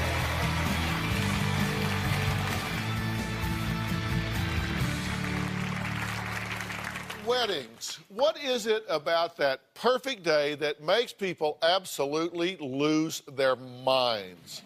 Now, over the past 12 years, I've talked to hundreds of couples who desperately wanted to tie the knot, but they say they were being held back by families standing in the way. A few years ago, I talked to a mother who was banned from her own son's wedding by the bride-to-be. Last year, I dealt with a mom who said her son chose the wrong fiancé, but then agreed to meet her on my show. Another mom came on saying she was convinced that her son's fiancé was after his money, so she hired a private investigator to check up on her. Well, for some, it's harder than you think to get your family on board and accept your spouse-to-be. Now, my first guest, Dan, knows about this all too well. His siblings say they not only don't approve of their brother's backstabbing, ruthless, foul-mouthed fiancé, they say he needs to dump her now, today, because no one in their family wants Shannon for a sister-in-law. Shannon says she doesn't want to hate her in-laws-to-be, but they've caused her so much anxiety, resentment, and anger that her fiancé, Dan, has put their wedding on hold. I was very excited to meet Dan's sister, Tony. I really thought that we would end up being best friends. Even Dan would say, you're gonna get along so well. And my advice for Shannon was to be herself. I told Shannon that my family was a caring group of people, that she had nothing to worry about. That was definitely not the case. I think Shannon is poisonous for Dan. Tone is very dramatic and immature. She's the only girl in the family, so she's always been like the princess. I don't trust Shannon as far as I can throw her. Tony and Shannon seem to get along like two female dogs going at each other's throats. Tone immediately started trouble trying to turn the family against me. Shannon comes off as controlling, manipulative, and selfish. Shannon felt completely comfortable walking around my house with no bra on, booty shorts. She would curse in front of my family. She would fart. I do not talk about my period in front of my father. It's not like I was walking around saying, hey, guess what, everybody? I'm on my period today. All I did was ask her mom if I could have something for my cramps. Tone, once again, is blowing everything out of proportion. Shannon actually told my friend, and I quote, I don't understand why Tony is so jealous of me. I'm not trying to be Dan's sister. I want to be his fiance. And I was definitely worried about a physical fight. I did tell my father, if Shannon shows her face at this house, I'm gonna knock her out. Shannon's the love of my life, and I need John and Tone to understand that they're causing more harm than good in my relationship. I've been thinking about asking Shannon to marry me. Dan and I were arguing one day. She was really going off on me. I figured the best thing to do to lighten the mood and break the tension was to pop the question on her right then and there. I said yes, and I was so excited, and I couldn't wait to tell everybody. I said, look at the ring that's on your finger, Shannon. Like, that's like a $150 ring. They told me that I was rude. I asked them, would you rather me lie and fake a smile and pretend to be happy? The first thing out of Tone's mouth was, I better be the maid of honor. I said, I'm sorry, but I have a sister.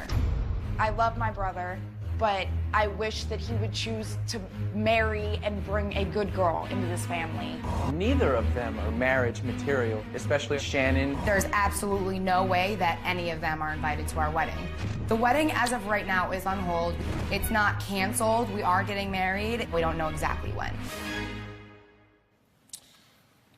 Oh, well, so what's the problem? Everything seems to be worked out. You just simply don't want him to marry her. No. Why? Not at all. She's the exact opposite of anything I would want to bring into this family.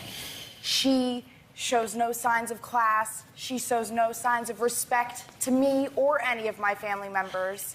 She did not come into this family and act like a guest. She came in and acted like she was owed respect, like she belonged there immediately.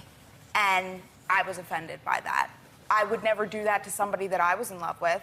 I would never walk into my boyfriend's house, sit right down, make myself comfortable, share my opinion, wear whatever I want, say whatever I want, curse, talk about girl things. I just wouldn't. It's just not classy, it's not respectful, and I don't appreciate it. Do you think that you're classy? In any way? I'm sorry, yeah, I do.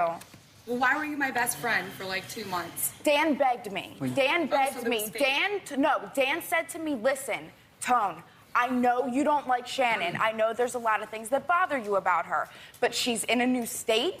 She doesn't know many people. She doesn't have any friends. He said, please give her a chance. So because I love my brother, I gave you a chance. It wasn't a chance, Tone. You hit me up every day to hang out with you. Hit you up every day? You were living in my house. You would beg me to go get lunch with you. I would beg you. Yes. I never begged you. I always said, Shannon, I don't have money. I don't feel like going. You're like, please, come on. I'll pay for you. You can get whatever you want.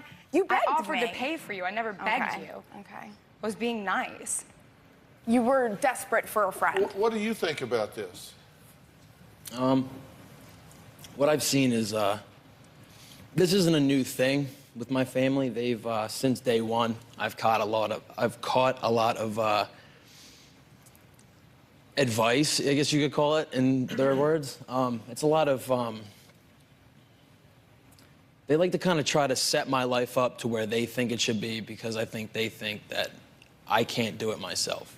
So any girl I've ever brought around, it's always been a conflict of some sort, one or the other, you know. How old are you? 21. I'm sorry? 21. 21? Yeah. Have you brought a lot of girls around?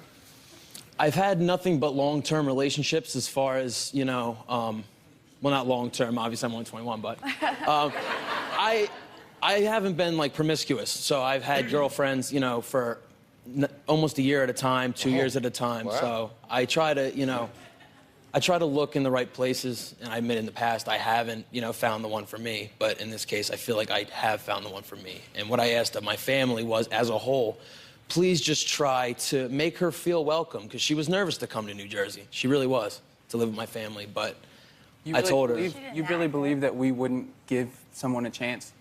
I think, especially you. Especially me? Especially you. Never gave me a chance. You came in there already thinking you weren't going to like me. Well, there was things leading up to coming home that were setting the stage for, all right, what am I coming home to? I'm the first person to give anyone in this world a chance. I'm the nicest, I'm a nice guy. I am the first person to come up to you and try everything I can and give you a chance, and I'm your friend here, this, that, and the other. Like, I'm never gonna come after you. How do you get along with her? Well, at first, I first met her, I shook her hand, and I was like, hi, like, I'm John, nice to meet you. You guys are obviously together. I care about Dan enough to give anyone he's with a chance, especially first time meeting her. There was just, I couldn't really trust her at first, just because of everything that I heard and how she presented herself. Well, how did it run off the rails? How did you go from, hey, open-minded, you know, obviously she's a very attractive young woman, she's with your brother. How did it go from there to no way, no how, should he marry her, bad news, bad deal, get out now? We worry about Dan. And I understand the concern. I almost watched my brother die. So no, clearly you don't. I do. Because You I smoked almost with watched him. my brother die. Not that concerned. Because I was the one who had to resuscitate him twice.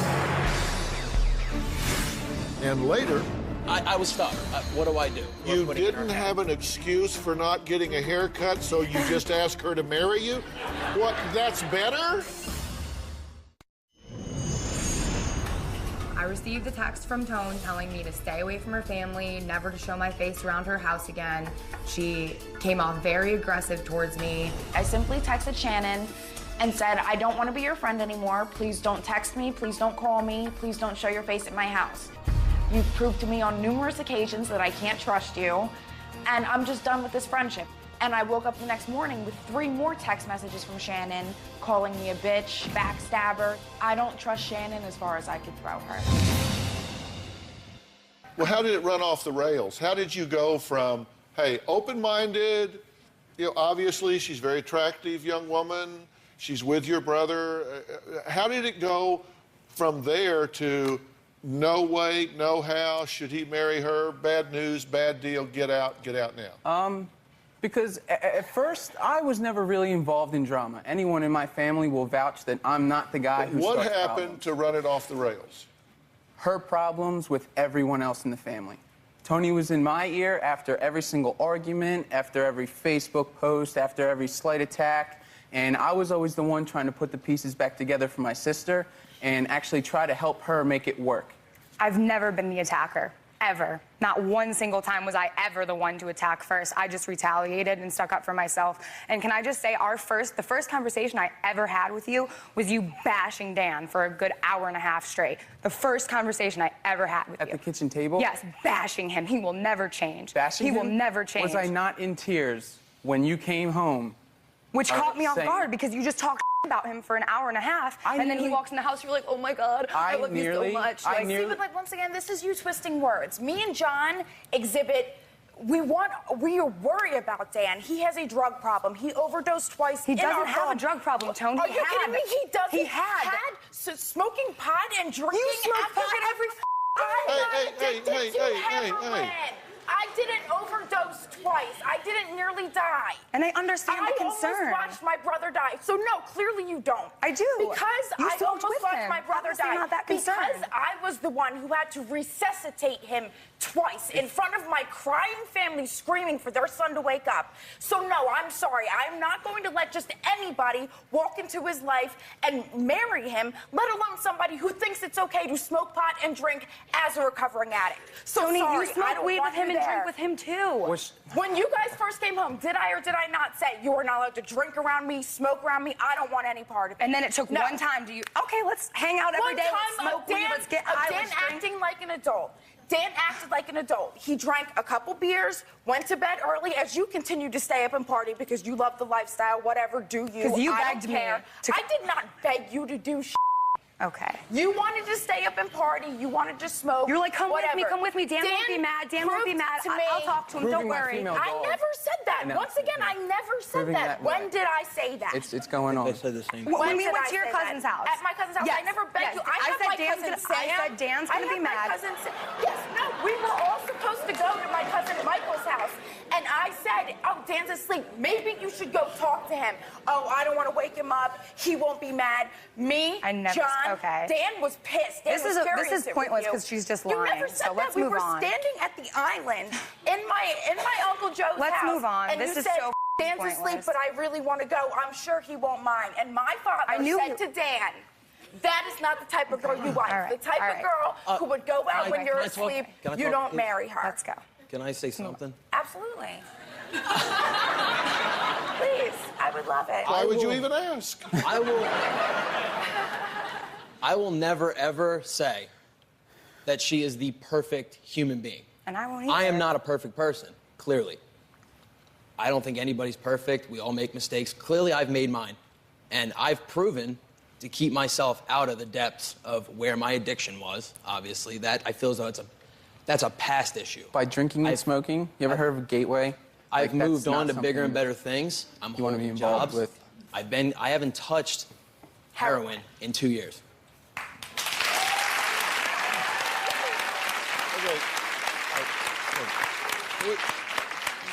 Your point is you're doing better, right? Yes, correct. I'm doing better, and I feel as though you guys, rightfully so, have your worries and concerns. Absolutely, I don't blame you. I love you guys to death. You're my family. You helped raise me, and you know what? You were there to catch me when I fell. But at this point, it's time to let me grow. It's time to let what happened in the past go. I need to move on. Would you like to know what I think? I would love to hear what you think. Would you like to know what I think? Would you like to know what I think? Would you like to know what I think? Yes. All right. Well, we're going to take a break, and then we're going to be right back to Jersey Shore. Next, Tony says there could be a medical reason that Dan never picks the right girls. We're going to find out about that and more when we come back.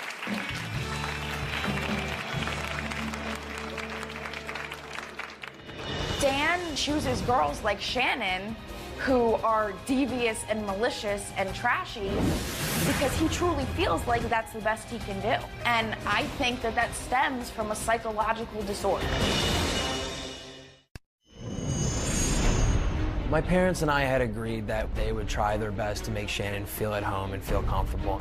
Shannon started to act comfortable and come out of her shell, and as soon as she did that, they immediately had something to say about it. They were telling me that it wasn't how she should be acting. My parents jumped on her and made her feel uncomfortable. I think I was being judged too harshly and too quickly. I don't think that they really gave me a chance to get to know me before they started making judgments and pushing me away.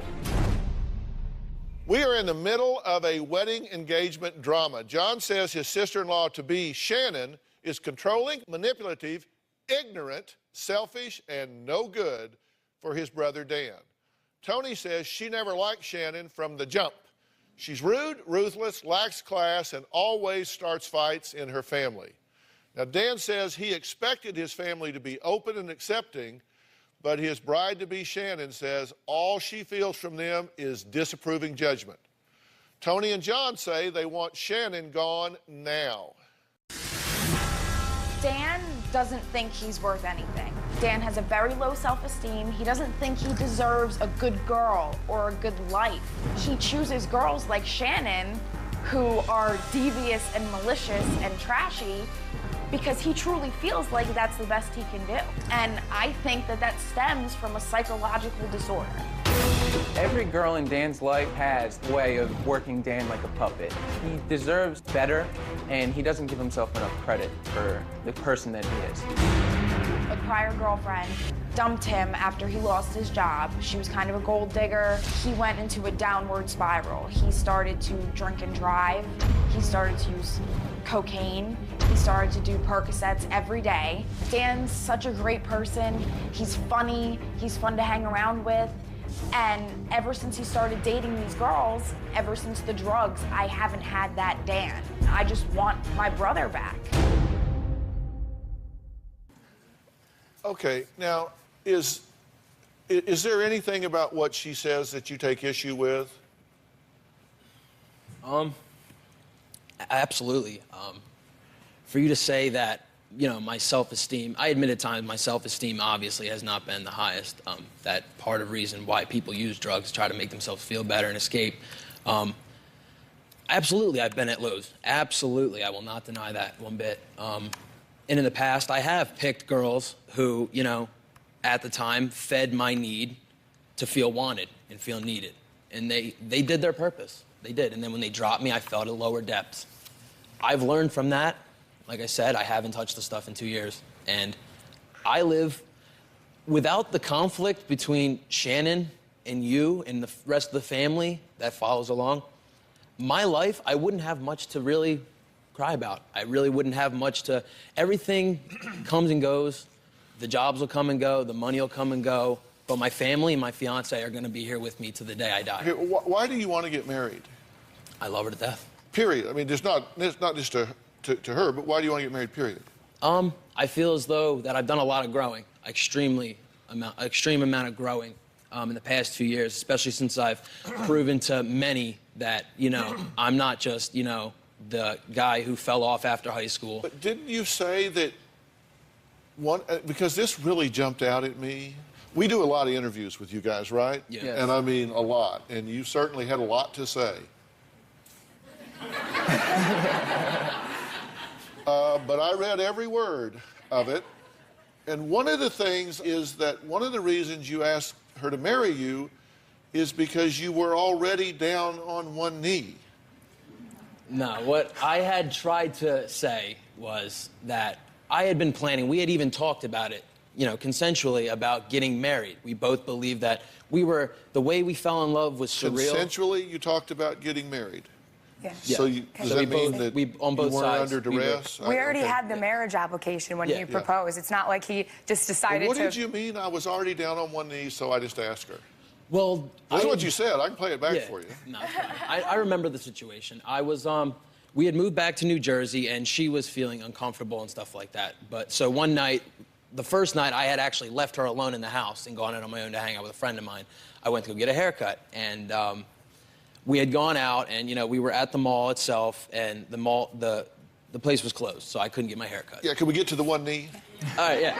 So I decided to I went to go look at rings. I found one that interested me. I thought I liked the, you know, design of it and everything like that, you know. So I got it, I brought it home, and I told my buddy, I'm not gonna do this yet, I'm gonna save it for when it really is perfect, because I'm a romantic, I like to think I am at least.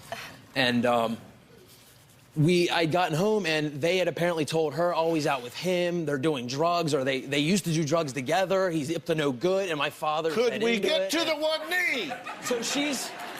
So she's tearing me apart. She's, where were you? Your family told me you're doing this and that and the other thing. He didn't have a haircut. I didn't have a haircut, so I look like an idiot. Like, what am I gonna say? Oh, they only took a little bit off and it's not noticeable. No. I was stuck. What do I do? And I knew I wanted to marry her. She's going off, and it just killed me to see her that angry about something that they were putting in her head. You didn't have an excuse for not getting a haircut, so you just asked her to marry you? What, that's better?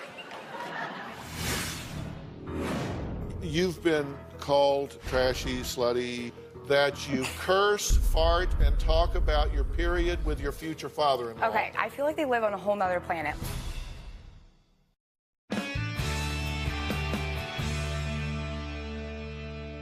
Here's the thing. You said you wanted to know what I think. Yeah. Okay? You've been called by sister here, trashy, slutty, this, that, and the other. I certainly don't have that opinion of you.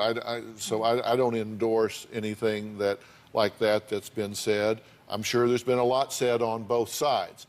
But I will say this, you know, I've been in this field of psychology, human functioning, relationships, relationship management for, oh God, almost 40 years now. Almost 40 years. Hell, I've been married 37 years. So I feel like I have an opinion that I want you to hear. I don't think that they are objective because they're protective about you. They're well-intended and they come from a place of love, but I think it's really misguided. I mean, you said, I'm not gonna have my brother marry somebody. Well, that's not your choice. Sorry, but you don't get to pick.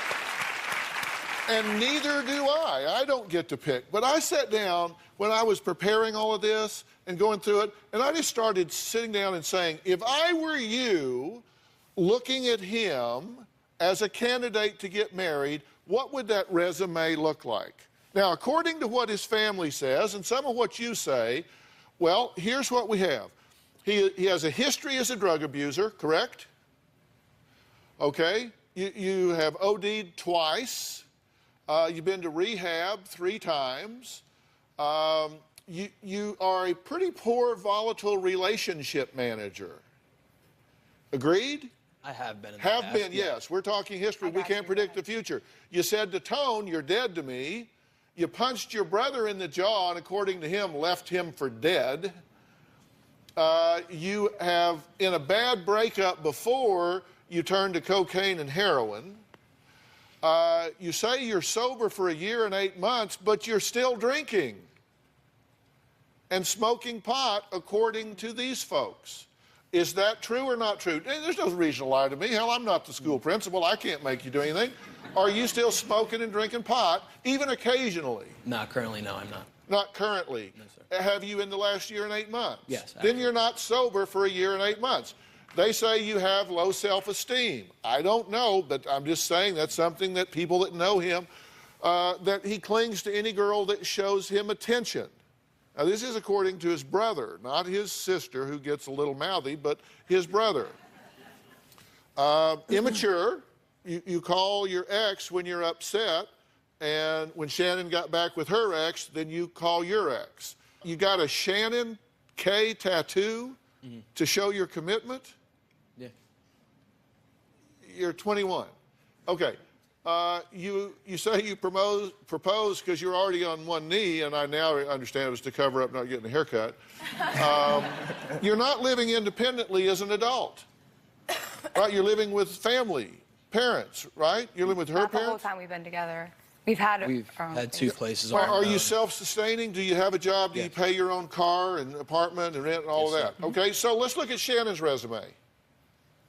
I'm just saying this after 40 years of doing this. These are the things I would look at as risk factors. You have a history as a drug abuser, right? Yes. You've been to rehab once. You relapsed after skipping meetings. You get drunk now, and according to Tone, to the point of being embarrassing. You smoke pot in front of your future mother-in-law? Yeah, me and Tony at a concert did. Okay, that's not sober. It was, we all have a different definition of sober than I do. Doing drugs is not sober. I need to correct this because it keeps being said. Anytime that I've been on the phone with anyone and telling our story, I've made it clear that Dan and I have both been off our drug of choice for a certain amount of time, but we have not been sober for that long. Okay, then you're not sober. Right, we have a month sober. We have a month sober right now. You got a month clean off of mind-altering drugs. Okay, everything. We live just for today. A whole month. That's a big deal. Yeah. I'm talking about as terms of candidates for being married. I agree. Congratulations if you have been clean for a month. Seriously, congratulations for that. Glad to hear that. But that does not mean that it is timely or you're a candidate to get married. Okay? They say you have no car, you have no money, you have no job when you were in New Jersey. That's not true. That's completely untrue. In New Jersey, you had a car, job, and money. We had a job, no, and we had not money. we, you. Me, yes. I had a job. Okay. Well, we shared a car. I didn't have my own car. Well, they say you were lounging on the couch, smoking cigarettes. You brought your laundry to have it done. That you send nasty texts and calls, and you called your sister-in-law a bitch and the word. I don't remember. That you're disloyal, that you talk to families behind their back, about their family behind their back, and that when you visited your ex in Chicago, that you did drugs the whole time and stayed high. I never visited my ex in Chicago. Okay, well, I'm just telling you. They say poor judgment, flirtatious. They're citing that you were dirty dancing at a wedding, that you curse, fart, and talk about your period with your future father-in-law. Okay, that's poor judgment, and that it's inappropriate dress, that you walk around in bras, short shorts in front of his family, and that they think that is just inappropriate. This is like a whole nother, I feel like they live on a whole nother planet. Like, I really need to clarify all of this because it's gonna eat me alive if I leave and don't clarify all of this. With the whole swearing in front of his family, you know, farting, whatever. Like, literally every other word in that house is out of all of their mouths, That's even their my 15. family. Okay, I'm related to them. It's okay. We're not It's trying to expected. fit in. All right. We don't have to prove anything to our family. I don't have to be prove anything ourselves. to you either. See, but that's the thing. That is Why why are I we don't here? want you marrying my brother because Okay. you don't feel like you have to prove yourself to us. You don't feel like you owe us any respect. I feel like Why you should would I accept want me you to for be who I part of am. my family? Tony, but You who don't are you have to to judge? like, exactly. You don't Who are have you to to like judge? me. We're here to solve the problem between me and Dan's family. And None of us are invited to the wedding? That's your marriage if you get married. You guys are so not ready to get married.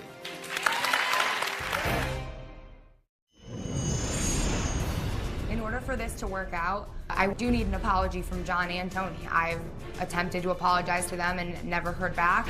And they can't just continue on with life like I don't exist, because I do, and I am marrying their brother, and there needs to be some type of resolution. The wedding will be the only time I show my face around her. If Dan wants to keep his relationship with me after marrying this girl, it'll have to be just me and him. I will not be going to their house. I want nothing to do with this girl. If Dan's okay with marrying a girl that I can't even stand being in the presence of, then that's on Dan. Let me say something to both of you here. I'm not saying that you owe her a damn thing. I'm not saying that that you have to get approval from them in any way. That's not what I'm talking about.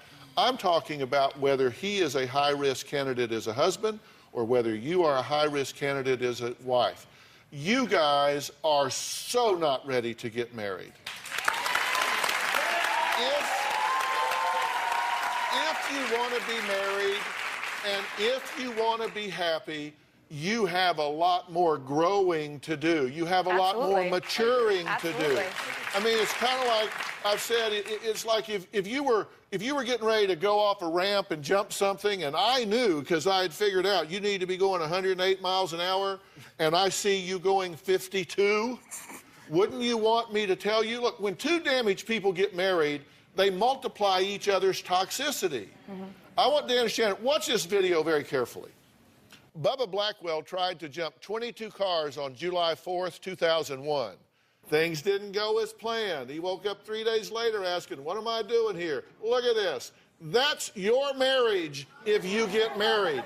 You are not going fast enough to clear the hurdles to have a happy marriage. You're not ready. Okay, I'm not really sure why this all got turned. We're here to solve the problem between me and Dan's family and try to come to a point where we can all be okay. The marriage is on hold. I stated that. All be okay? So when in that video, none of us are invited to the wedding? Yeah, how are you going to fix things and say things like that? Everything was fine. The How's last that fight we had, Dan had me apologize to you, and I did. And I apologized to you, and you accepted it. And for the few days before you left for Florida, we were fine. I even hugged you goodbye. Next thing you know, I'm getting a call from Dr. Phil.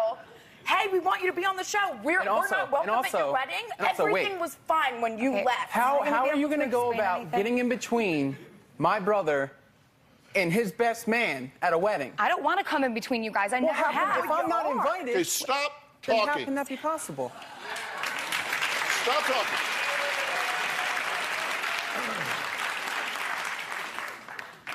That's 5 minutes of my life I can't get back. And I'm going to forgive everybody for that, but you need to hear what I'm saying. And then when I finish talking, then I'm through. Y'all can go on, but I'm leaving. I want to tell you, bottom line, what I want you to leave here with. You do what you want with it. All of you do what you want with it, but I'm going to tell you, bottom line, what I want you to leave here with after the break.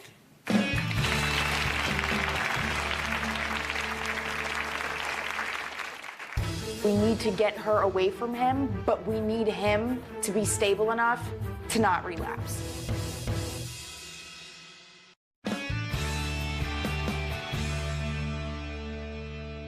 All right, John says he's suspicious of any girl that would get his brother Dan into drugs again, and he lays that at your feet here. Take a look at this, and then I'm going to give you the bottom line. So, as much as I hate Shannon and I want her out of Dan's life, we both know that there's a good chance that if she dumps him, he could go back to using heroin. I completely agree. We need to get her away from him, but we need him to be stable enough to not relapse. Or maybe we do go through this and they have a realization and she changes and maybe she does end up being a positive influence. You can't make a person change. Yeah. She is set in her ways. Okay, at the break, you were saying to him, this has gotten so twisted, this is not what we've come here for. Is it possible that you don't know what it is that you need to hear? No, the thing is that I agree with everything that's been said. I feel like I haven't been given a chance. Then what is so twisted that you are just exasperatedly saying to your fiancé, this has gotten so twisted? Because, like, I feel like everything that's been said is everything I already, like, know. Like, nothing that it needs to be solved maybe I'm just not smart enough to keep up with you. That's not what I meant. That's okay, not what but I meant I'm just going to do my absolute best. Hear what I say to the four of you. Relationships are based on maturity. If you have a chance at a successful relationship, it begins with you. Relationships aren't 50-50. That's what you read in books. That's what you hear motivational speakers say. That's cliche that you read in a pamphlet at the drugstore while you're checking out with your antidepressants. Relationships are 100-100. You are 100% responsible for who you are as a character, who you are as a person, who you are as a mate, who you are as an in-law. And you are conducting yourself as though you were raised by wolves. You are 100%, and you are conducting yourself as though you were raised by wolves, by wolves, by wolves. You're just barking and barking and barking and barking, and nobody's listening. Here's the thing. You don't need their permission. You don't need their approval. But wouldn't it be nice to have harmony in a family? Wouldn't it be nice to consider that there's a lot of work that needs to go into getting ready? Putting it on hold doesn't get you ready. It just makes the crash come later.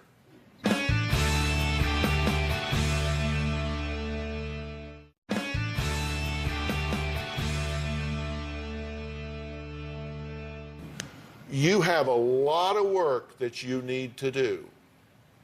And I'm willing to help you do that work. I am willing to get you the help you need to, A, get you sober for real, not just pseudo-sober because we're not doing our drug of choice, but to not be drinking, not be smoking dope, not be doing anything that's toxic to you physically or psychologically. And you roll your eyes all you want to. We're already doing that. We go to meetings every single day. We both have sponsors. We're working steps. I mean, we're doing everything we can to better ourselves on a daily basis. That's what our life revolves around now. Well, then you don't need the help I'm offering you, but I'm offering it anyway. Before you go and decline it yourself, I'm offering it anyway.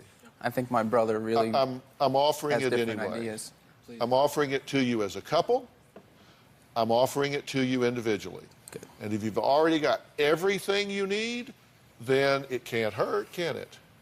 And maybe, just maybe, you'll find something in there that says, wow, I didn't realize I was at risk for this, or that we as a couple were at risk for that, and I want you to do that. And I think if you decide, you know what, they can all act like crazy people if they want to, but I am going to be the mature person in this mix and rise above the fray. And I hope that's what you choose to do. Absolutely. I hope it's what you choose to do. I hope it's what both of you choose to do. And then we got 4 heroes and a lot of harmony. But right now, all this yelling and screaming and finger pointing, you know what? There's 4 glass houses here and a lot of rocks being thrown. I would just calm down, take the help I'm offering. You need some help. You need some help, or this relationship will never survive. I agree. And I'm willing to get you that help if you'll take it and let the professionals do their work, love your brother, and butt out of everything else. For information on managing your in-laws, go to drphil.com. Thanks to all my guests. I appreciate it. See you next time. Thanks. Thanks, John. Thanks, everybody. So long.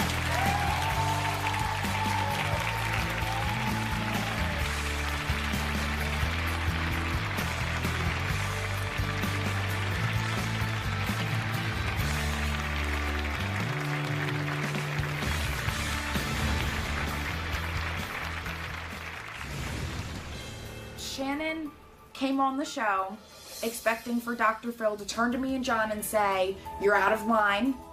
He's a grown man. He can make his own decisions. Shannon has done nothing wrong. You have judged her for no reason."